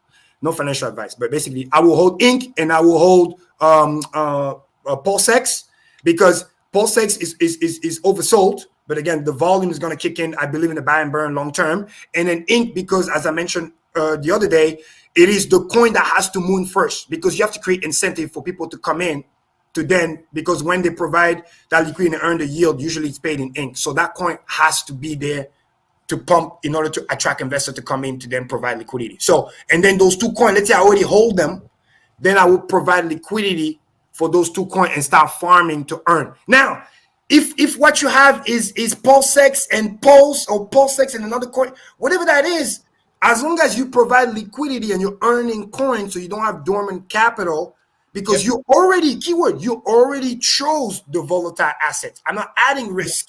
Because there's minimal and permanent loss, because these things are going to move up and down together. Well, right? Exactly. But because those were my two favorite coins. Let's say hypothetically, besides Hex, in the ecosystem when I provide liquidity, let's say those were my two favorite coins, Inc. and PulseX. Because I already own them and I'm already dealing with the volatility, then I will literally just provide liquidity, start earning. Now, as I'm continuously working, like I'm working right now, and I'm trying to pay people back and I'm trying to generate money fast, I will hit surplus. When I hit surplus, I'm going to move that money back to the exchange, buy a lot of crypto, let's say Ethereum or whatever, or stablecoin, and then send it. And then guess what? I'm doubling down on those same people, so same pair. Price goes down, I'm buying more because because I know it will bounce. So there's an important point here that you're making, right? Which you're talking about the blue chips of the PulseChain. Yes. And that's one thing, but other people might hear this and they just extrapolate out in their head, well, no, I should go provide LP for all these tokens that I might be chasing. And it can be a very dangerous strategy. Blue chips only. I mean, everybody knows that by now. I think I don't know blue chips, but like assets. Like if you believe in a community, don't go into an LP thing where there's going to be dramatic impermanent loss against stable coins or against another asset that's not correlated in any way, right? Yes. So blue chips obviously are a more stable thing that are going to move up and down together, but not all blue chips are the same. So let's say ETH is a blue chip and we think Hex is a blue chip. Is that a good pairing? Questionable. But if you take Maximus DAO tokens and they're paired against Hex, and there's some good farms with that, where you have Maximus DAO, Hex stakes paired against Hex, paired against other Maximus DAO things that represent Hex, then there's going to be minimal and permanent loss. And then it's really about the correlation more than just being blue chips. Absolutely. Yeah, because I want to double down. I think there's some of that for sure. Yes, because I want to double down on what Abdul just said, and it's important because again, I double down what I said last week. I am genuinely open to potential new things. So the easiest way I could summarize it will be, not to sound politically correct, but just the facts. It's like whatever the individual investor consider himself as, this is a coin that I consider blue chip.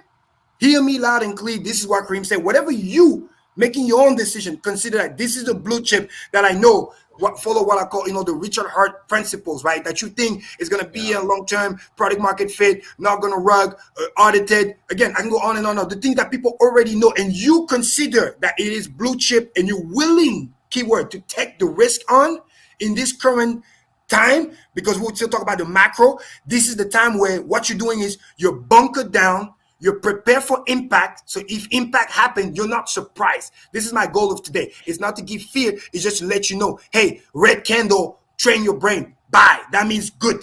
Because when this macro thing happens, guess what? We don't have to worry about anything else. The same way about FUD. Once the FUD is used, they can't use it twice, right? They used all we're going to court, Richard.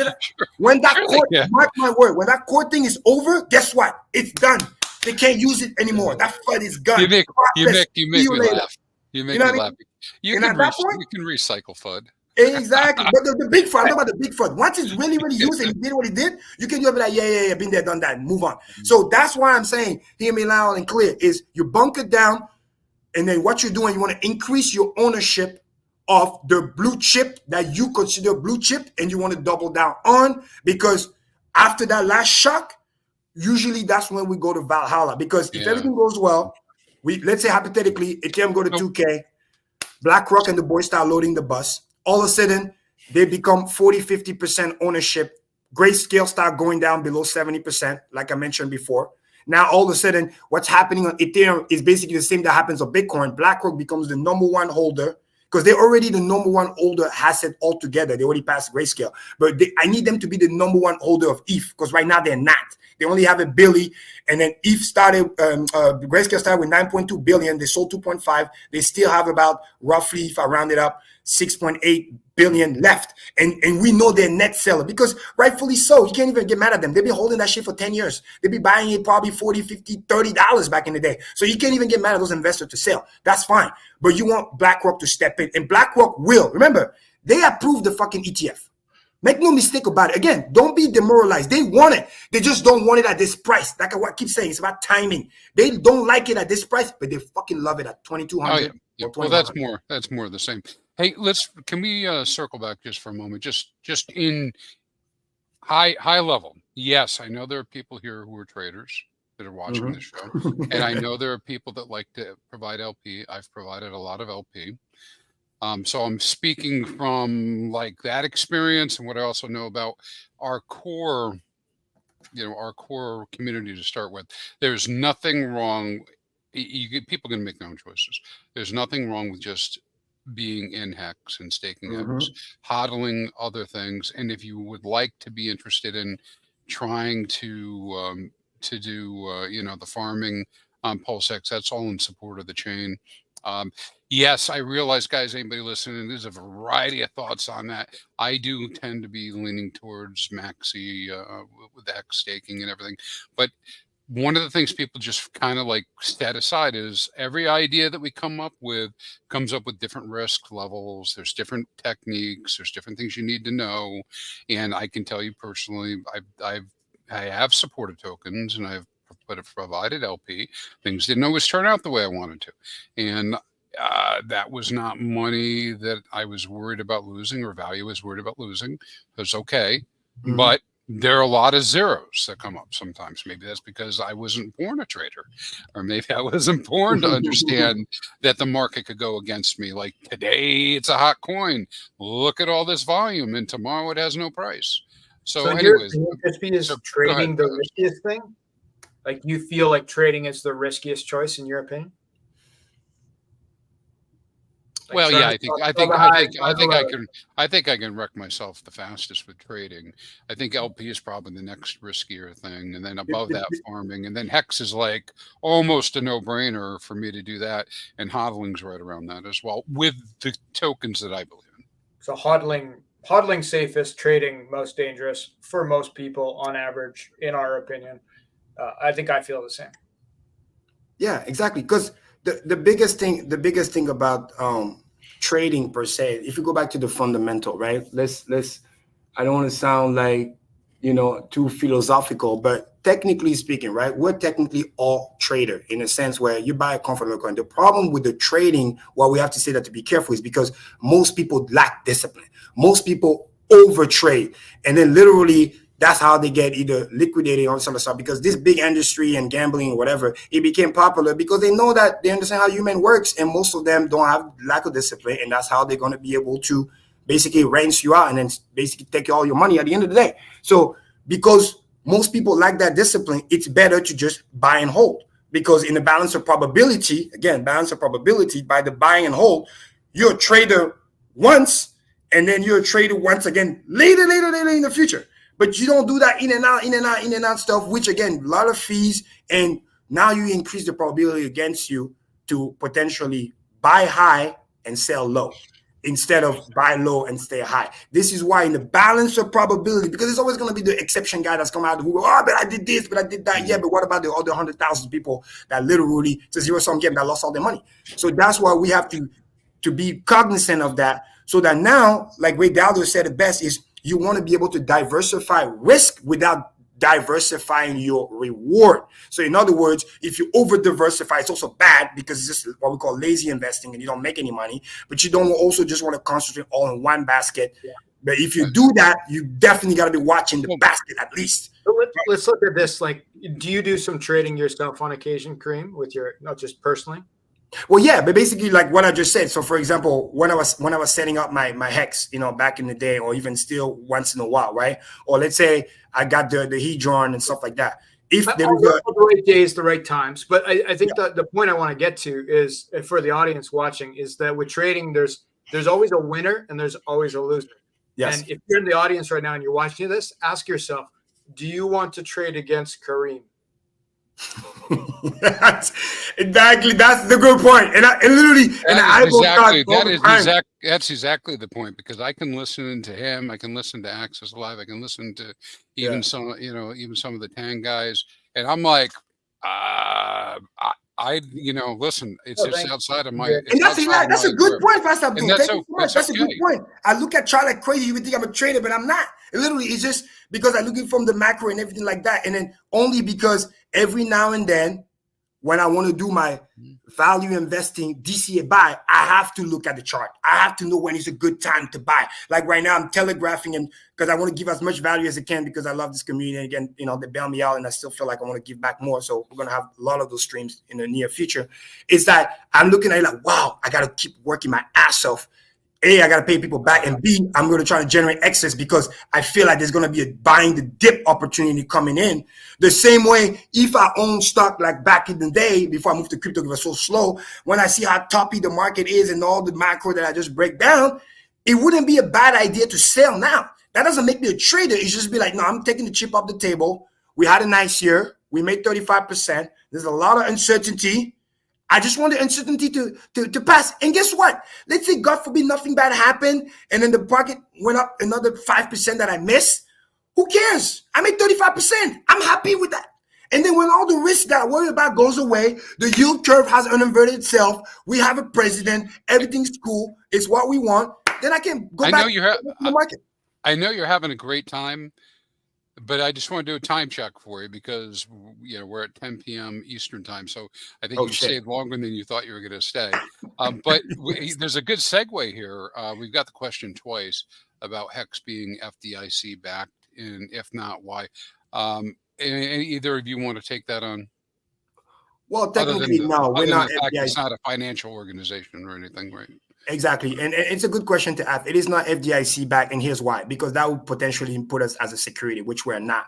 Because the way Hex back is in a similar style, it promises you Hex. In other words, when you make your stake, for example, and everything like that, irrespective of price, if it says at the end you're going to get this amount of Hex plus your interest plus your principal, that's your FDIC style. You're getting the guarantee that the code said you're going to get. So it's even better than FDIC, because some FDIC, sometimes they can just change the rule. as fucked up as it sounds. If you guys remember back in the day, you used to be insured for a way bigger amount, up to $500,000 per account. Then they lowered it to $350. Now, in some banks, I wouldn't be surprised if it's like $100K. And after that, it's just like, all right, whatever. We'll just print money or we'll just let it go bust. So this is better because it's set in code never to change. Now, the dollar value of the coin, obviously, that's up to fluctuation. But this is also why we can't use those legal terms, because that can put you as a security, which we are not. But it has similar feature style, which I believe is even better than FDIC because it's guaranteed by the code, immutable code. Okay, I can accept that answer. Next up. This has been. We really should talk about this topic because we're an hour and a half in, and we'll probably. Oh yeah, the Richard tweet. Oh, shut up! Whoever said that, good stuff. So, yeah. So here's the question: can you guys go into this? Is stable pools? Can you guys go into why everyone is so excited about the stable pools? So here's the background. Can you get more context on what the Richard tweet is? Okay. Oh, okay. You haven't seen it. Okay, it's very simple. So basically, he did a tweet earlier today. So app.pulsex.com got updated. So there's a new app to download if you're doing the what's it called? Like when you download it like off the web, so you can be able to access it all the time. So you get a new version, and then a lot of new pools have been created for specifically with the stable coins. So now you're going to be able to earn reward on those new pair that's coming in. So we can go into what I think it's bullish, but basically that's the tweet. And if you see that he mentioned that, and it also refreshed the website and everything like that. So when you download your new app.pulsex.com, you'll be able to see it. I can go into how it actually works. Please do. Yeah. So it's an update that added like a triple asset pool with USDT, DAI, and USDC. So it mentions Curve and I think some of the tweets and stuff like that, but it's not the actual Curve protocol. I think it's probably forked from PancakeSwap's stable swap protocol, which gives Curve-like pools that basically allow stable coins or stable-like assets that are pegged to something. So that could be like liquid staking derivatives potentially to flow between each other with less slippage and with lower fees, right? So it's just going to mean people can move stables around easier on PulseX. It will be the initial thing. The stable like peg things, that's probably not something we're going to see anytime soon, but maybe when we have multiple Pulse liquid staking derivatives, which I believe is going to happen, maybe they would be part of that as well. But the main component is that it'll be a better place for stables to live on the PulseChain. I don't think it's going to be the best place necessarily. There's other competitors that have those options as well, but it will just create more flow for stable coins on the PulseChain. So it's not a bad thing to be sure. And it is, though it's not like a game-changing update for most people, it is progress, right? It puts PulseX up to date with the current technology being used by PancakeSwap for stable coins, right? Excellent point. I think that's progress. Yeah, and a lot of people confuse that V1 that fast. Some people think V1 and PulseX it does not charge fees. There are fees. Yeah. It's just they all get burned, and so the fee is going to be much less. It's 0.1% instead of 0.22% is the fee. I believe that's what it is.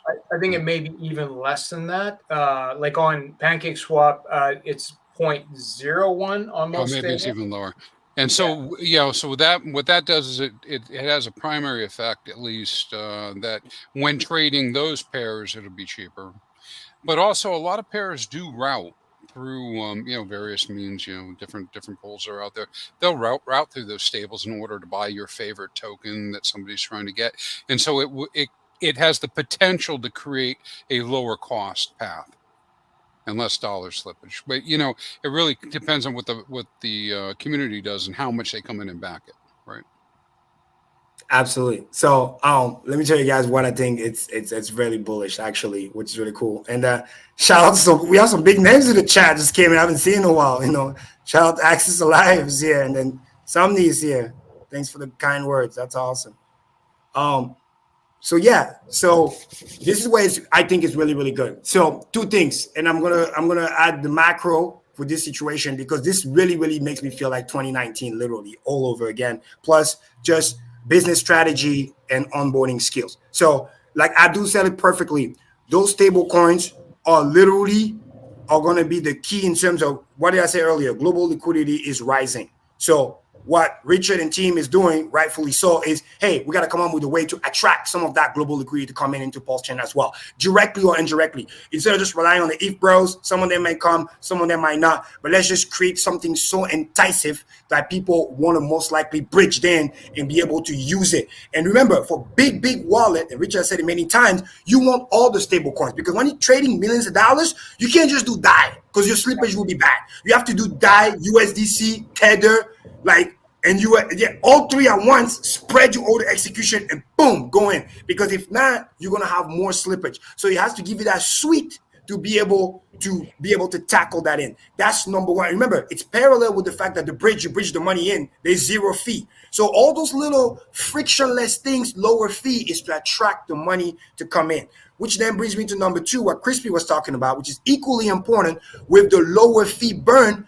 What a big investor, a big trader likes to do, and you see that on the Solanas and whatever and all this other stuff, on top of the fact that the fees, blockchain fees, are low, if you lower even the other fees, people are going to do bigger volume, because big investors do big volume. I know it sounds stupid when somebody says, oh, Kareem, 0.2 to 0.1, what's the big deal? No, it's a big deal.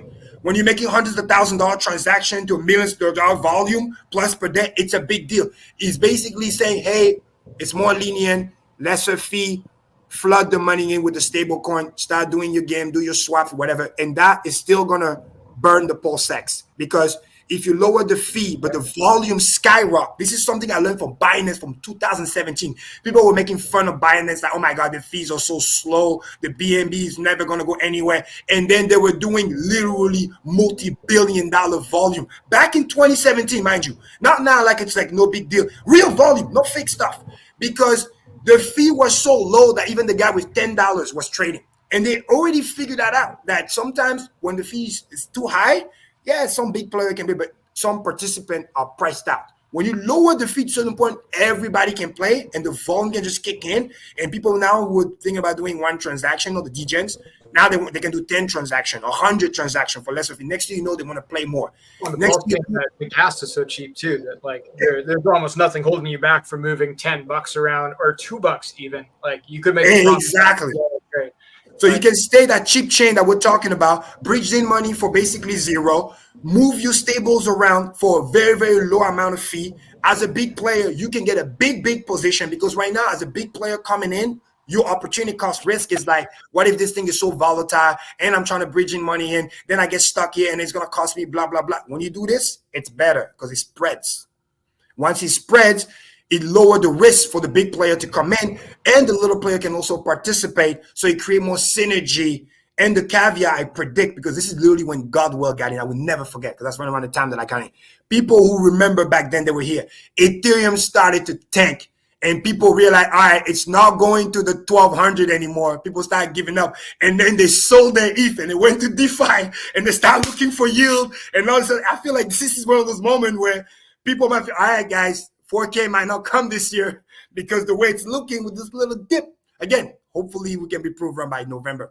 But there's a chance that it might not happen. Therefore, you need to be in position not to vampire attack, but like, hey, listen, you're waiting for this 100K Bitcoin. Guess what? It ain't happening. You're waiting for this 4K ETH. It ain't happening right now. Come here, play with us, get some DeFi, get some yield, stay with the DeFi summer/winter until price pump back up, and then you'll be good to go. This is also why he had that tweet when he was talking about the top. You guys saw that tweet? Yeah. When he showed the chart, how like we went to the top for 3 years, and still from there, it's like we're still within that same top range. So I think it's very, very bullish for those three reasons that I just mentioned. And the final reason, I know it sounds crazy, no speculation, but no financial advice.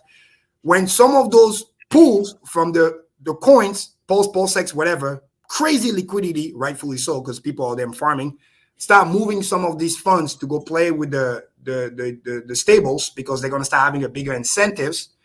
Some of the deleveraging is going to happen where the liquidity from PulseX and Inc. is going to lower, because it's going to start going towards the stables, which then allows the liquidity to be a little bit thinner. And again, wink, well, easy to pump. The bear market thing, though, right? Like these pools are a future play too, because I'm sure Richard's aware that in the bear market, those stable pools are really going to swell, and then you'll be burning Pulse Hex through the entire bear market. But and I can't predict that. That's not my thing. But like, let's say that's not till late 2025, early 2026.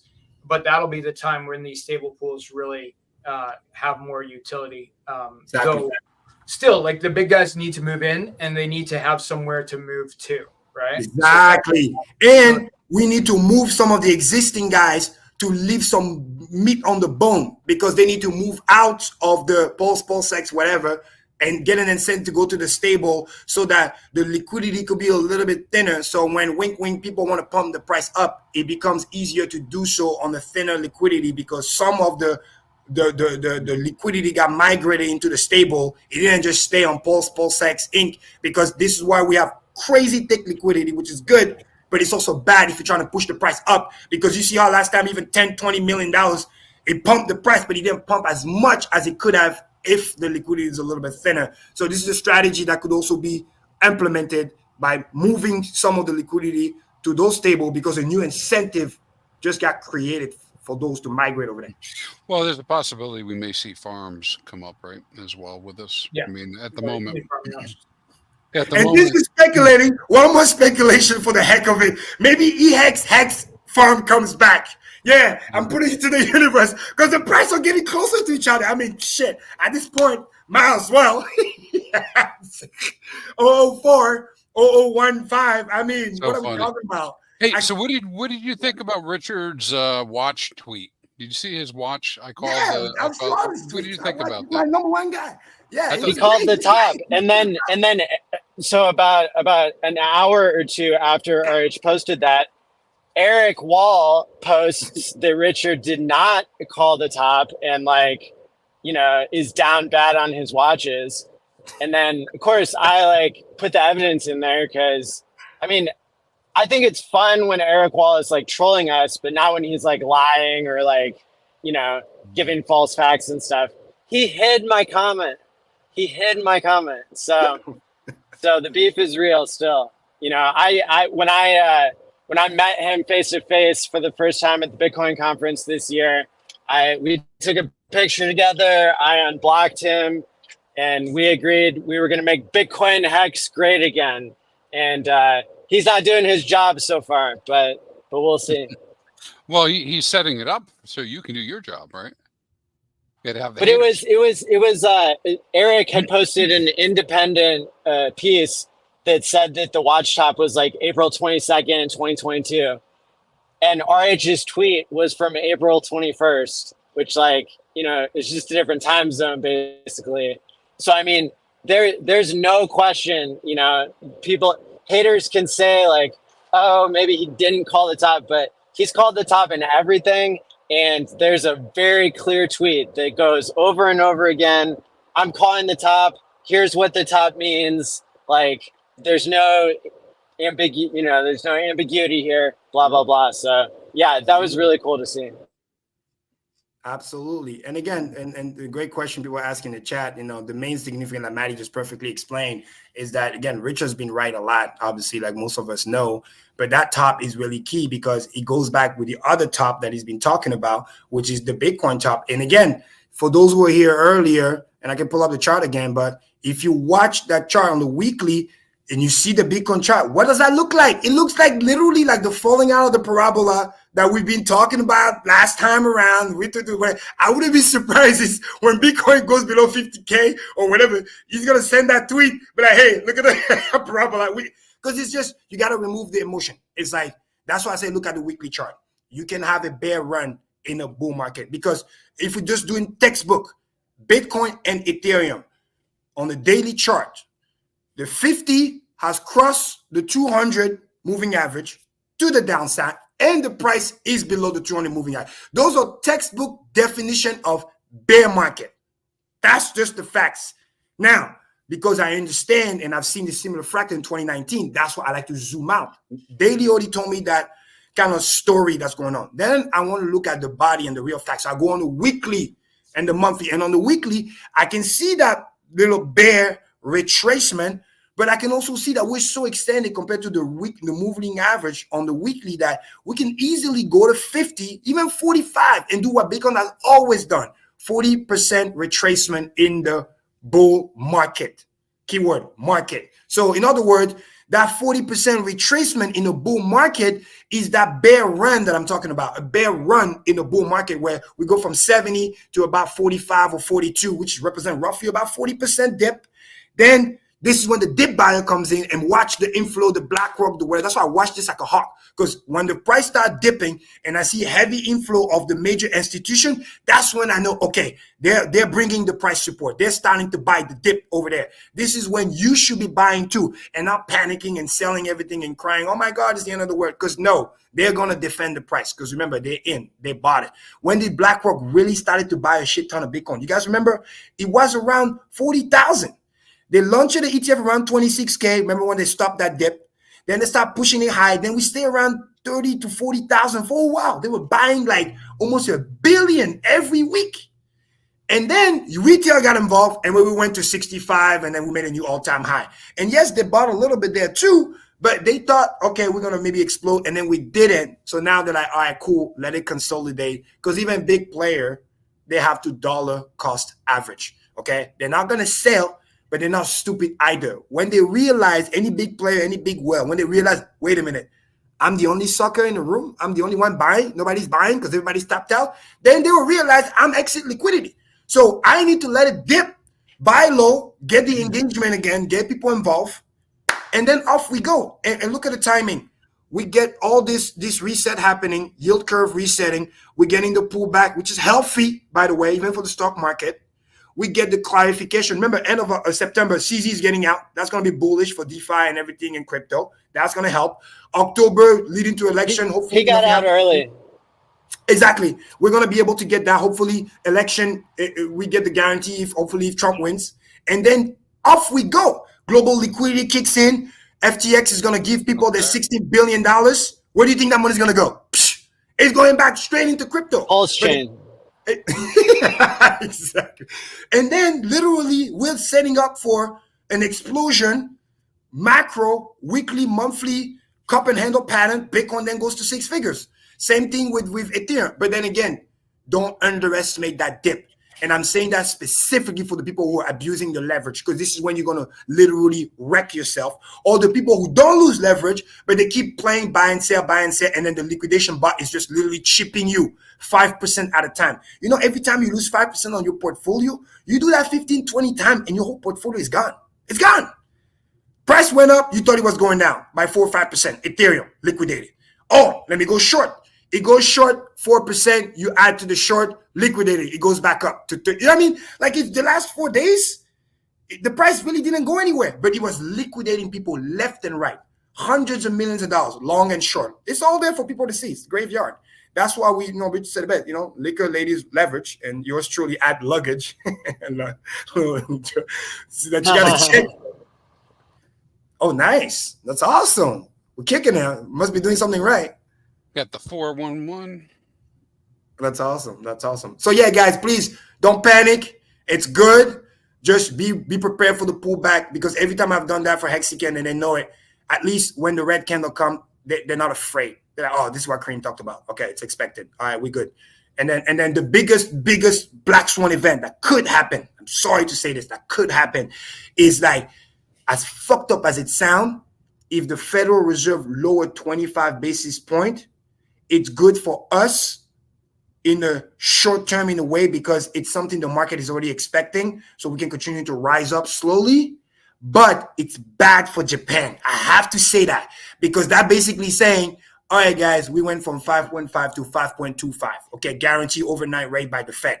While Japan is still at 0.12. And they can't stay there too long because their economy is dying right now, because people are fleeing, rightfully so.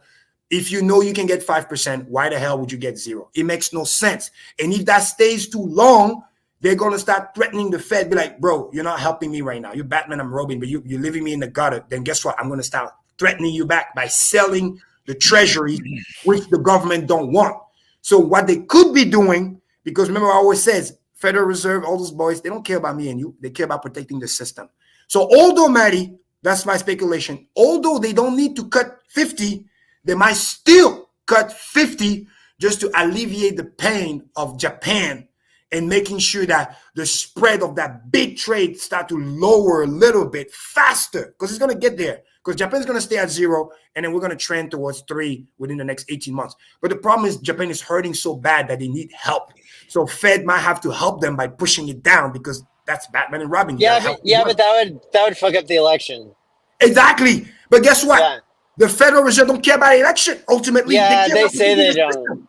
They say they don't. They say, remember, they mind you, they really tried not to. That's why they let it play out. And guess what? Japan says, all right, fuck you, I'm going to raise rate. And the moment they did, the whole global economy almost collapsed. Do you understand that? Japan lost 20% in a few days. If that thing didn't revert back, within a week, it hits America. It's a global economy. People don't understand. Everything is interconnected. Some of the money that's invested in the U.S. right now is coming from all around the world. It's coming from the U.K. It's coming from Japan. It's coming from New Zealand, because people don't understand. That's why I explained the carry principle. Because what people are doing, they're taking. You thought you knew about leverage? Bro, there's some OG over there doing crazy leverage in Forex. They're selling their stronger currency, dollar or British pound. They go buy the weaker currency to then flip back, to send it back to them buy assets that are yielding at a higher clip, because they're trying to make double the money. They're making money on my currency went up against yours. So with my stronger currency, I can buy more of your weaker currency, waiting for the pullback to reverse. So I'm winning on the currency trade. And while I'm holding, waiting for the reversion of the ratio, I'm investing that money in a stock market or in somewhere where I can buy bonds and earn 5%. Now, in theory, it looks genius. You're making money on the 5%, and you're making money on the currency change. Okay, for people paying attention, I'm explaining crypto term. It's like you had Ethereum, you went to buy PulseChain. Let me give you an example. While PulseChain was pumping against ETH, right? So you win on that trade 10, 20%. And then you took the PulseChain and you went to provide liquidity, and then you're earning yield on top of that. So you're making double the whammy. Well, it's all cool until the reverse that you were expecting to happen is not happening.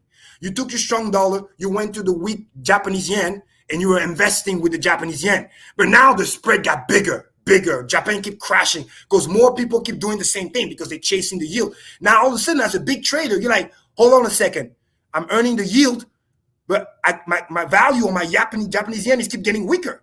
It's like I'm earning 5% on the yield, but my Japanese yen lost 20%. I can't continue to do that, so I have to unwind the trade. And when I unwind the trade, I'm dumping everything. And when I'm dumping it, it creates those massive wicks because they do that with trillions of dollars. So it's not good.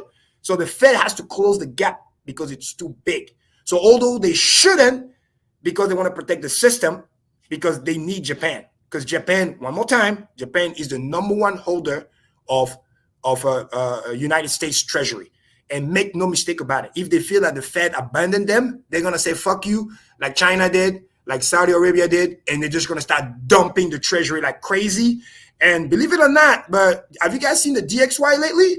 It's not what it used to be. It's starting to trend back towards those crazy lower number that it was before. Actually, let me see if I can just pull it up for you guys real quick so you get to see how much the dollar has lost value, which is good for crypto, but it's not good when it pukes too fast. So when you look at this over here, I got my guy right here, DXY. Let me pull it up. Boom. It's at 101. Again, weekly chart. Look at that.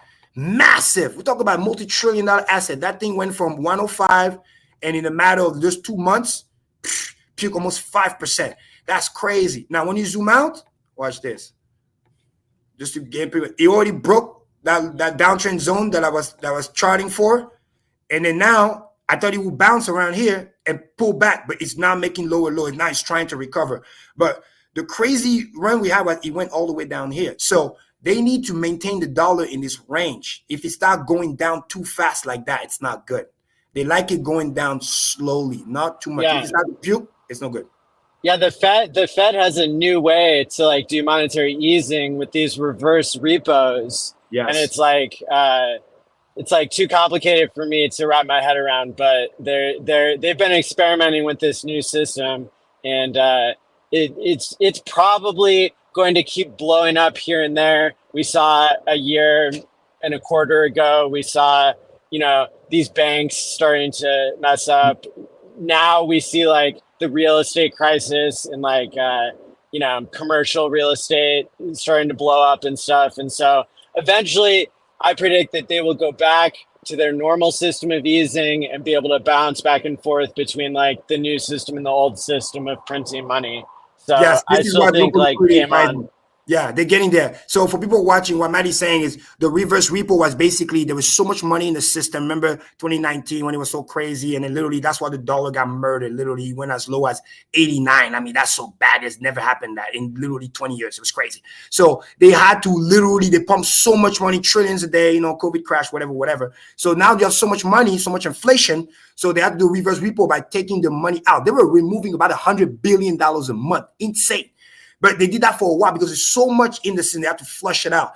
And then as they were flushing it out, they were also simultaneously rising the rates, right? Back to what was over here. So they were doing two things that was bad. They were raising rate aggressively, and they were doing the reverse repo and taking the liquidity out. Now we got to a point where when they start pausing the rates and stay there, they starting to just say, okay, we pause the rate. Second is we slightly go down, slightly pausing the rate still, but then we're going to stop doing the reverse repo. We're going to keep whatever's in there and then just wait it out. And then now, then they realize that things are getting stabilized. They started to literally re-inject money back into the system. I think right now they're doing about 30 billion a month. That's why global liquidity started to pick up. But they're not making the same mistake that they did over here by pumping like crazy. Now they want to pumping slowly, because guess what? If they pump too much too fast again, then we're back to the same problem. Then inflation rears its ugly head back again, and then they have to raise rates again. And if they have to raise rate again, oh my God, the market's gonna panic so much, we're gonna dump like hard. So right now, the theory of the soft landing is happening right now. It's like, all right, you raised, we tug it out, we were able to sustain ourselves. Now you're on the easing. Everybody knows that the trajectory is clear. We're gonna end up somewhere here. The question is, if we start puking too fast, that's bad. We gotta puke like slowly like this. We gotta do something like this as the moving average catch up. That's the healthy way. You ease, but you ease slow. Again, soft landing. That's what you want. The moment it turned from soft to hard, because meaning, oh my God, panic, we got to help Japan, this, that, and the third. Now, all of a sudden, people feel like, okay, Federal Reserve doesn't know what they're doing right now. They lost control. What do? Flight to safety. Sell the stock market, rightfully so, because at all-time high, and then cash out the bond. And this is actually what sends the yield down. Again, human behavior. What sends the yield down is not the Federal Reserve. It's investors says, fuck the stock market. I'm cashing out. I'm locking the yield. And as I'm locking the yield goes down because it's bond math. They push more into the bonds. Therefore, the new yield goes lower because too many people are getting in. The same way when less people are buying the short term versus the long term, that's why the yield curve is going to invert itself. Because when less people buy the 2-year, then the yield of the 2-year has to go up or stay where it's at because there's no new buyer to push it down. And when more buyer buys the 10-year yield, that one start going down also faster. This is why we had that inversion before too. So all that is human behavior that's going to now correct itself. So I really hope and pray for the 25 basis points in conclusion, but because we don't know how bad Japan is and what the Federal Reserve might decide to do to help them out. Because ideally, we want 25 and then next month, 25. That would be the cool way to do it, election factored in. But they might be forced to do 50. And the reason why I'm getting more fearful about the 50 is because it's the one thing nobody expects that can create the black swan event, that can then create the people buying the dip that have been waiting with the cash on the side. Because why the hell all of a sudden they start to talk about the narrative of, hey, we made a mistake, 800,000 jobs, we didn't report correctly. Why would you go out of your way to mention that now when you've been lying for 5 months? You can lie for another 2 months. But all of a sudden you're mentioning it now. Why is that? Because of the dual mandate. They have to prep. Exactly. They have to prep for the drop. So then if they surprise you with a 50 basis point, they can say, well, the economy is actually not as good as we thought. Unemployment rate is raising too fast. We have to stop it somehow because that's usually the recession indicator when it starts to shoot up too fast. And the way they stop it is by lowering rate. And they're going to say we have to lower it rapidly because we might see some crack in the economy. We don't want people to lose more of their job, blah, blah, blah. That's the joke they might use. Again, I don't wish for it to happen. I'm just saying prepare. It could happen because the real reason is they got to help Japan. But the excuse is they're going to tell you, oh, we lost 800,000 jobs. when the reality is those are old number. You lie about it, and then now this month you come clean. Like how the hell do you miss 800,000 jump when on average they're projecting like 255 or 280, and then it comes like 225 or whatever. I mean, 800,000. It's like when the Fed said, "Oh, hey guys, we lost $1 trillion. We don't know where we put it." It was a spreadsheet error. Exactly. Yeah, $800,000 spreadsheet error. Crispy, we lost $1 trillion. We printed. We don't know where we put it. That's how it happens sometimes. That's like, how it happens. It's like, what are we talking about? So, but yeah, thanks everybody for being here. That was the Mad Crew of the day. Thank you for letting me go first. And unless it's questions, I mean, I was just fired up. I wanted to throw value today. So. No, I didn't see any more comments that needed to be answered. I mean, you covered a lot of all this already. There is one other topic we thought we might take on right here at the end. Just reminding people about security and whatnot. Don't really want it to become an attack on on a particular group or whatever, but we did have a big hack this week. Oh, fuck. Really? Yeah. Yep. I wasn't the center of everybody's hate this week. Matty, chill. There was 6 weeks. There was 6 weeks of hating on Matty, and now I'm not the center of. Jesus, why you trying to be back? Is that what it is? No, I'm not. No, I'm just saying it's different when you're not in the middle of the shitstorm. Wait, is that Crispy? Correct me if I'm wrong. Is that the rumor that I heard? I mean, I'm not really following, but is that the Dex thing? I watched one family video that talked about that briefly. Is that the thing? Yeah, that's what we're talking about. Now, listen, we're not offering any details because I don't want to tell people I told you so, but you see, this sucks because now I feel bad for Abdul because, this is one of the things that we're trying to protect people against, and I know it has nothing to do with him, but it's just like, it just sucks. And let's be really clear what happened. Why does it suck for me? I'm not clear. No, remember last week when we were talking about like being open-minded and new stuff and protocol. I understand. Yeah, and so people can go to go to their Twitter feed to get the direct answer, from the 9mm guys. But this is what I understood happened, just very, very high level. There is a DEX, of course, we're aware of 9mm. It's a DEX. It is a forked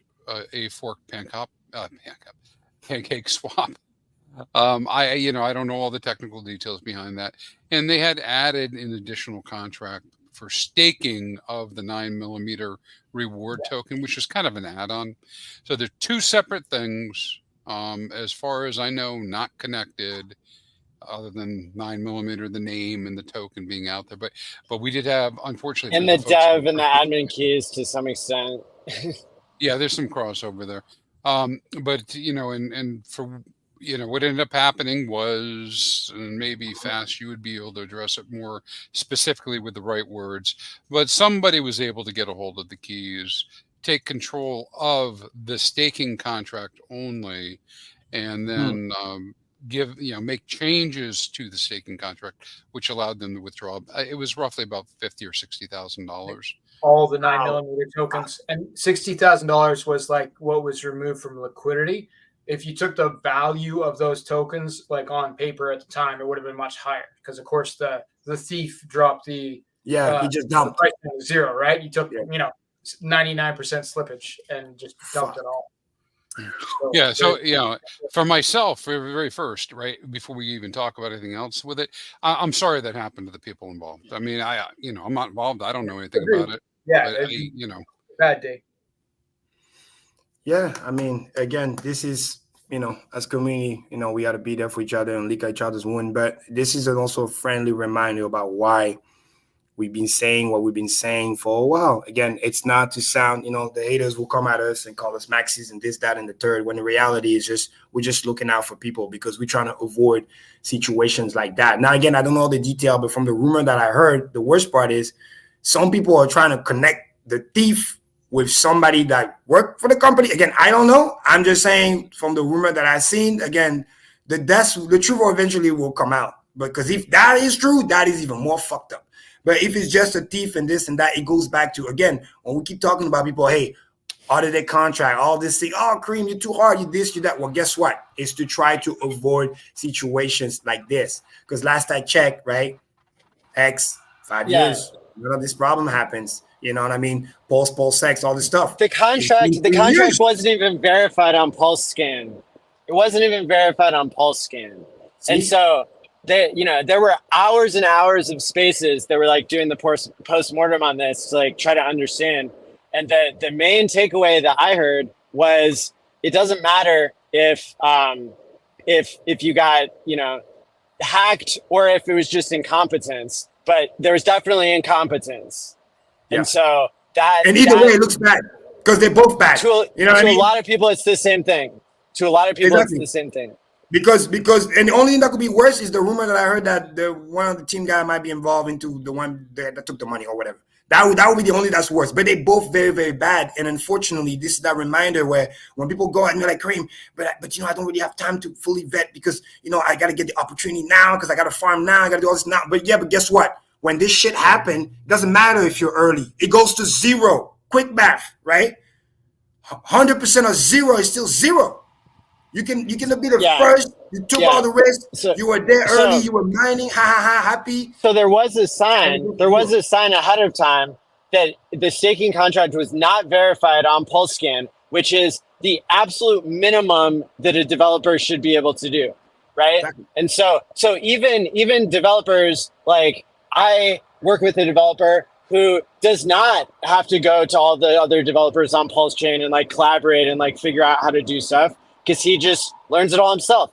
And like he was able, all of the time pays me contracts are verified on PulseScan and on EtherScan as well. So like that basically what that means is that you are able to compile your code so other people can check it. Exactly. And so if you have something where there's not even a verified code, that it screams gross incompetence from the developer or that they planned to steal from the beginning. Exactly. And that's the sad truth. When we ask those things ahead of time, again, please, and I'm only speaking for the new person watching this that never been through what we've been through, or that's not a Mexican that just will be watching this right now. Again, the reason why we're so much about those things is because, once again, we were those people back in the day to some degree. We've been burned. We've lost money. We do all this other stuff. Me, to even a bigger degree, some of the stuff I just learned from other people. I try to be wise, but they say look out for this, and I look at people that I think were smarter to me or knows more on the matter than me, and that's why I love Richard so much. Beyond the fact that we made money and whatever, it's the wealth of knowledge that he give away for free as well. That's why I started streaming, but I got to do my part too, because I want people to learn about macro, all this other stuff, so they don't get rinsed, right, by the market makers and liquidation bots, and they don't panic for no reason. They don't think like, oh my God, did I make a mistake investing in crypto? Am I going to lose it all? Like, no. So you can at least sleep a little bit better at night, even when the red candle come, because at least you expect them to come. You know why they're here. So hopefully this will be a friendly reminder of why we do and say what we say. Now, that doesn't mean let's take it one step further. The 9mm DEX, like lots of us were playing nicely with them, but they were kind of known as like the Tang Gang DEX. And the Tang Gang has been attacking everybody, even people who have done nothing wrong, so much, right? That like this is kind of like a cosmic karma type thing. So like it's a reminder to treat people well, because you don't want that shit coming back around on you. I object, Maddie. Those guys don't deserve to get rubbed by a scammer. That's not it's not what they had on the cards. Well, maybe some of them do. I'll give you that. But like I think part of what we're looking at here is that this could have happened to another community, right? It happened to happen to that community, and maybe there were signs, but a big part of this is that not everybody would have been equipped to understand, even if there were verified contracts. Just because something has verified contracts does not mean it's safe, like for sure. There's a bigger picture, but like it's a sad thing. So this is maybe a moment where we can look at like, okay, the bad guys lost, but like maybe we could just be friends now, right? Like, oh shit, that was a bad day.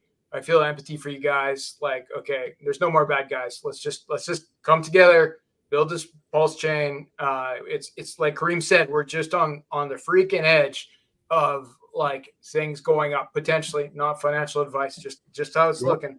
And now's maybe the time to hold hands. So let's pull it together, boys. Absolutely, and hopefully some of those people will also humble themselves and come and then stop attacking people for no reason as well. So that way, like you perfectly said, we can all be friends. And all I want to remind people is I've always been welcome to new ideas. Those who really be friends with scammers. No friends and incompetent devs. Like so the action item here is if you're providing liquidity on 9mm, you need to take it off because they are incompetent. That's the takeaway here, right? And that's fair. That's fair. Again, I like what you say, incompetent. It's better than scammer because maybe you know me, I don't like to say stuff when I don't have 100% proof. But incompetence, we can prove that. Because again, if you were not, then that hack wouldn't have happened. You know what I mean? So that's clear about that. In regards to this hack. But to my knowledge, at this time, nobody's lost anything from LPs that were added to 9inch. But certainly this does not inspire confidence. I think they've lost a lot of liquidity has been pulled from them. Rightfully so. Because people see it as like, and especially like things like stable coins. I'm guessing there's not a whole bunch of bridged USDC on 9inch right now, or 9mm. I'm sorry, 9mm, not 9inch, because of this. But like, I don't think anybody lost a single bit of LP off 9mm at this time. But yeah, it would make me nervous. I'm with you on that. No, that makes perfect sense. And that's why, again, I want to be very clear, very nuanced to what I'm saying, which is, again, because on the other hand, it's not fair to the devs who work very hard to earn the trust of the community, who do all the right things, who do all the security audit. That made some people go, it's not really necessary, they do all the verification. But the simple fact that they do, to me, it shows that the group is going out of their way to do everything in their power to show good intent, good faith. And I think that deserves to be rewarded. That's why I always have to put those people higher. And when the new people come in, I want to give them the benefit of that. I want to give them a chance because I think it's fair. But then again, I'm going to keep them to the same standard than the best that I've seen so far, which, by the way, hasn't been hacked and all this other stuff. And I just want every new person to understand that. Because I don't want also these stuff to be like, people on stream said, all right, fuck all the new people, blah, blah, blah, back to just, no. We're not saying that. We're just saying this is a friendly reminder about why we're so picky about certain things and why everybody should. And that should not be demonized when people are just saying, hey, did you look out for this? Did you look out for that? It's not us coming down on the people, you make us spend more money because, yes, it costs money. But you're trying to earn people's trust about serious money. That's the least you could do. And if you're not willing to do that, then, my friend, I'm sorry, you don't deserve to be in business. Because quite frankly, we can just go to PulseX. You know what I mean? You're asking a lot of other people to trust you and put money and whatever, and you're not willing to deliver all the necessary steps. Yeah, like, it don't make no sense. I paid $10,000 out of my own pocket to get Time Pays Me audited twice, and that was without a profitable protocol because we wanted to charge low fees and because we wanted to give people this opportunity to be able to time lock anything that they want. Now, for me, I did remove Maddie token V3 $20 sell wall liquidity from 9mm because they proved incompetence. And I'm going to be reviewing the V3 product that 9inch.io provides because they say that it's been audited and that it's been verified on PulseScan, et cetera. And so there is an alternative to that product. At the time, 9mm was the only one that had the V3 that I was aware of. And now it's being offered elsewhere under the right audited circumstances. Exactly. So hopefully people understand. And by the way, Maddie, good job for that, for clarifying that. Because again, everybody knows I'm not really deep into other decks. You know what I mean? But it's good to give me the background behind it so that I can fully understand. And then for people, once again, there's a reason why we love what we love, because it comes with certain things. So people can also realize, it's not because we're just blindly following Richard Hart. No, Richard Hart earned that love, earned that trust, earned all those other things that got into place to this day where I can still sleep into, like, just to remind everybody, in my crazy situation, I was willing to go to jail Worst case scenario, be like, hey, it's my problem. I'm gonna figure it for a year and a half, whatever. Because that's how much I love my hex and my stake. But in the back of my mind, crazy as it sounds, I was able to do that because I knew the code's not gonna get audited.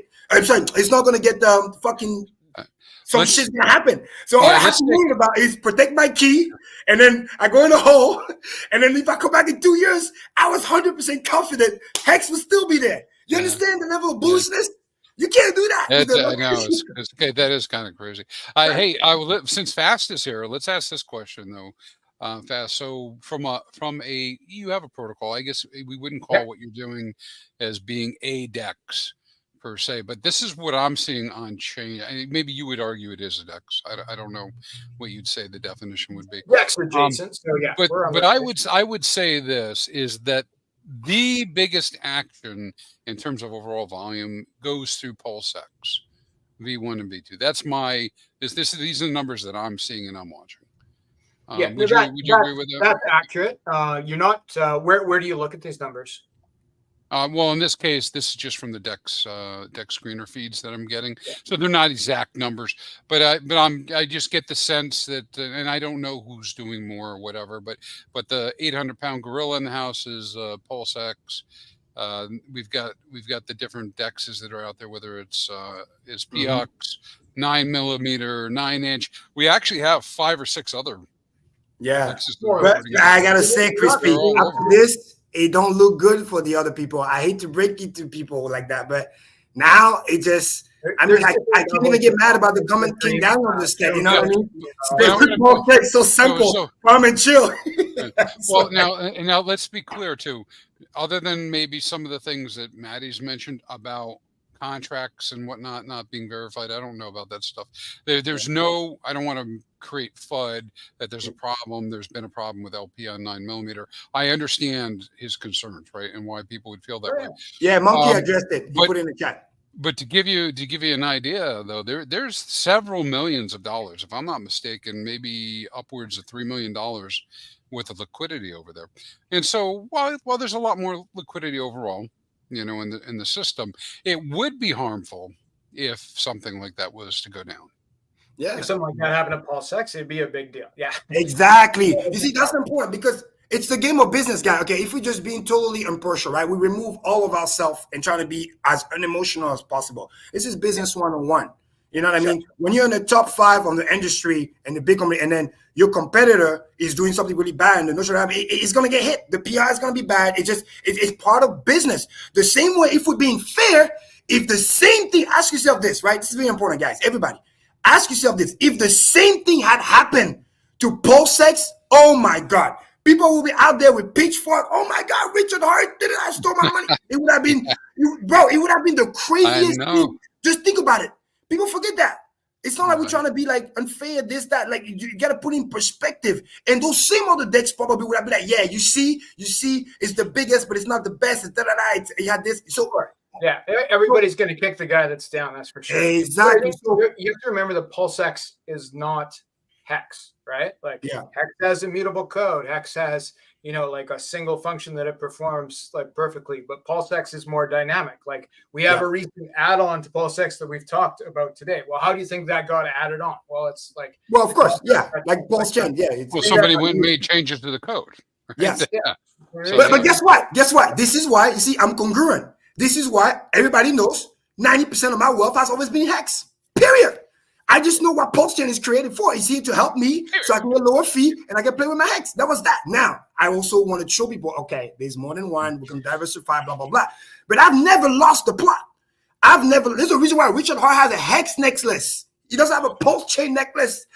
Now, we indeed need the PulseChain and we do need PulseX. Don't get me wrong. But there's a reason why the main thing is the main thing. And then we got the supporting cast. But it's also good when your supporting cast is reliable. Because guess what? PulseX came out before those other DEX, and I've never had that kind of problem. What does that tell you? You know what I mean? Sometimes you don't mess with the thing that's working perfectly. So it's an important thing to point out. That's what I'm saying. People could make some arguments that everything doesn't work perfectly. So I wouldn't overstate that everything's grand, right? I mean, anybody who tried to get on today to see the updates had a hell of a time. But going back to the 9mm. Thing. one thing I would like to say is that, and then Maddie just mentioned this, that protocol, that DEX protocol, has been serving the market in a way that's been very unique, because they were the first ones to come with the V3, and it has been serving in that way, and quite a few people have been using it. And so I'm just saying, it's out there. Now, I don't know if 9-inch, I know 9-inch has the V3. I'm interested in hearing what comes Wait, back. is 9-inch and 9mm the same thing? No. I ain't gonna lie. Sorry. The names have nothing to do with the measurements. Okay. Anyways, let's wait and see what happens with that. But what do you guys think about Richard coming forward with a V3 eventually? That's sick. And guys, one more thing. Look at the timing. This shit happens, and then within a day or two, Richard do an upgrade on PulseChain. No. V3 on PulseChain, not till the top. Not till the top. Think about the game theory. Of V3, and I didn't come up with this. Other people have said this, right? That the game theory suggests that you don't want to put limit orders yet, because it's going to give people an easier way to buy lower and to sell higher. Yeah.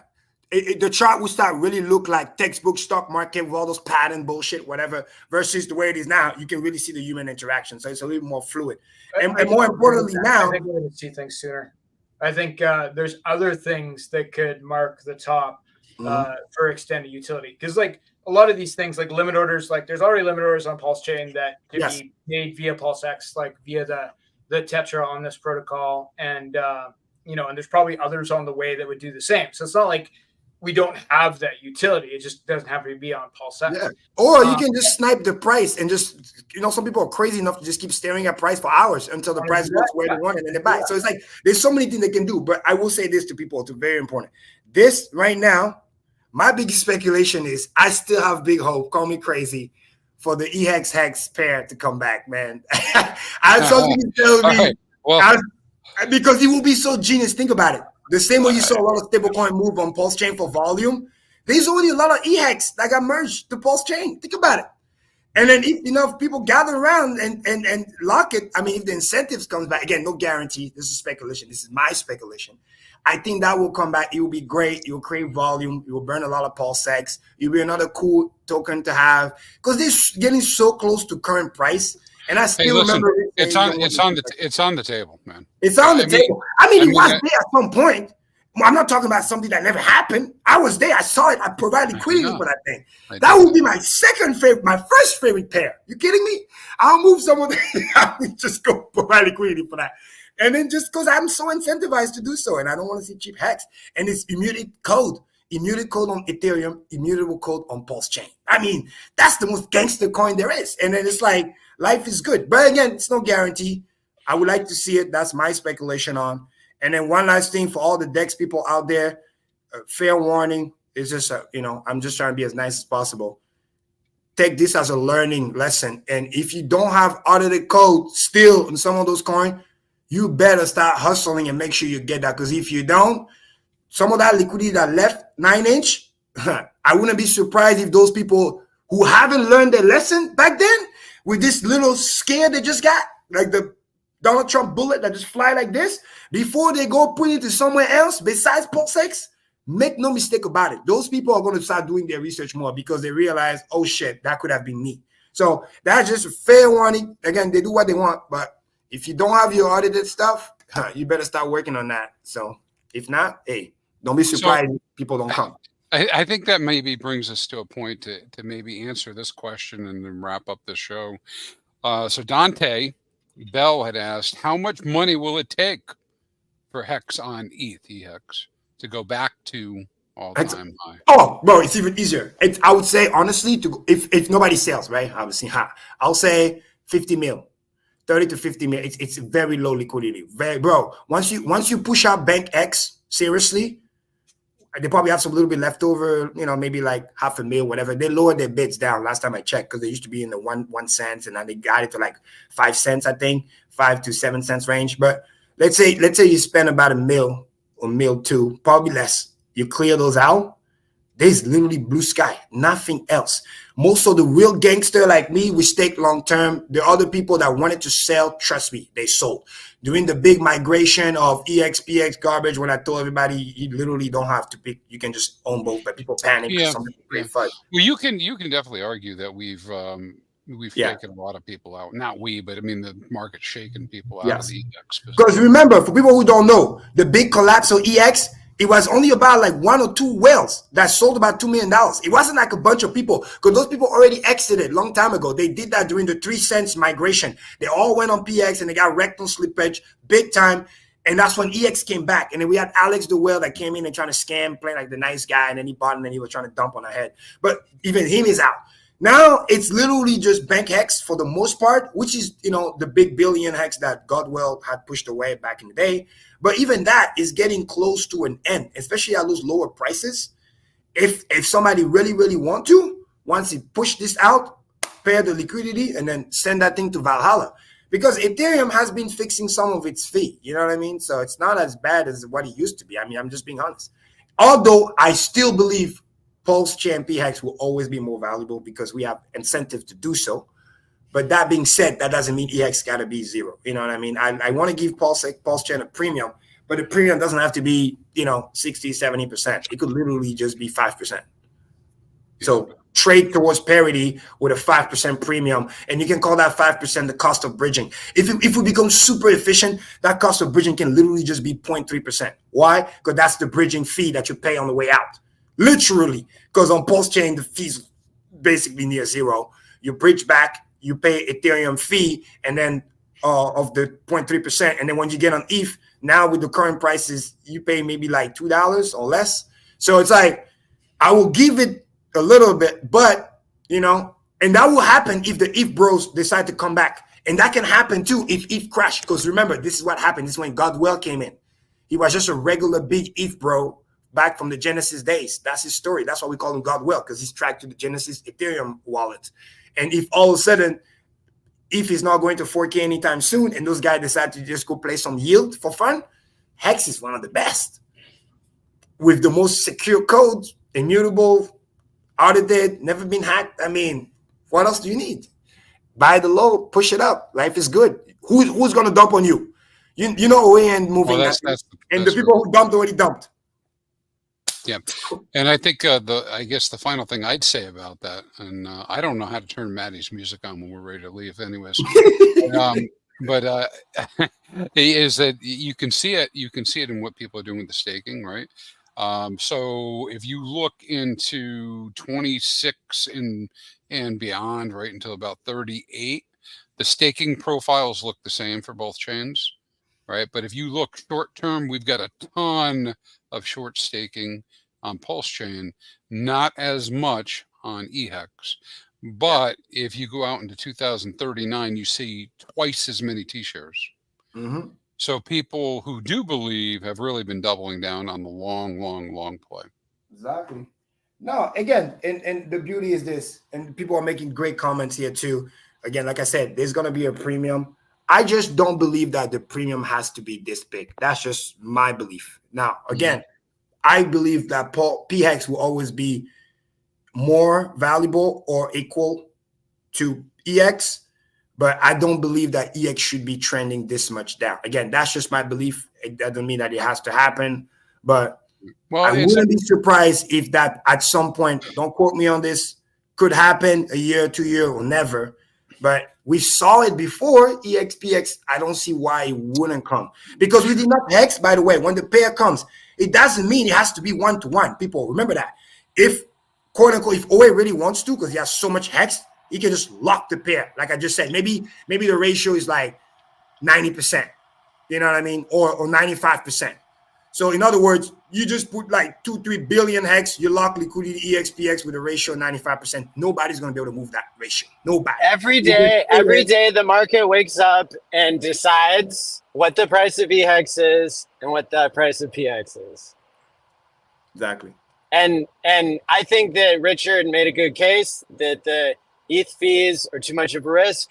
And we could have a whole show about that. So we can cover that next week.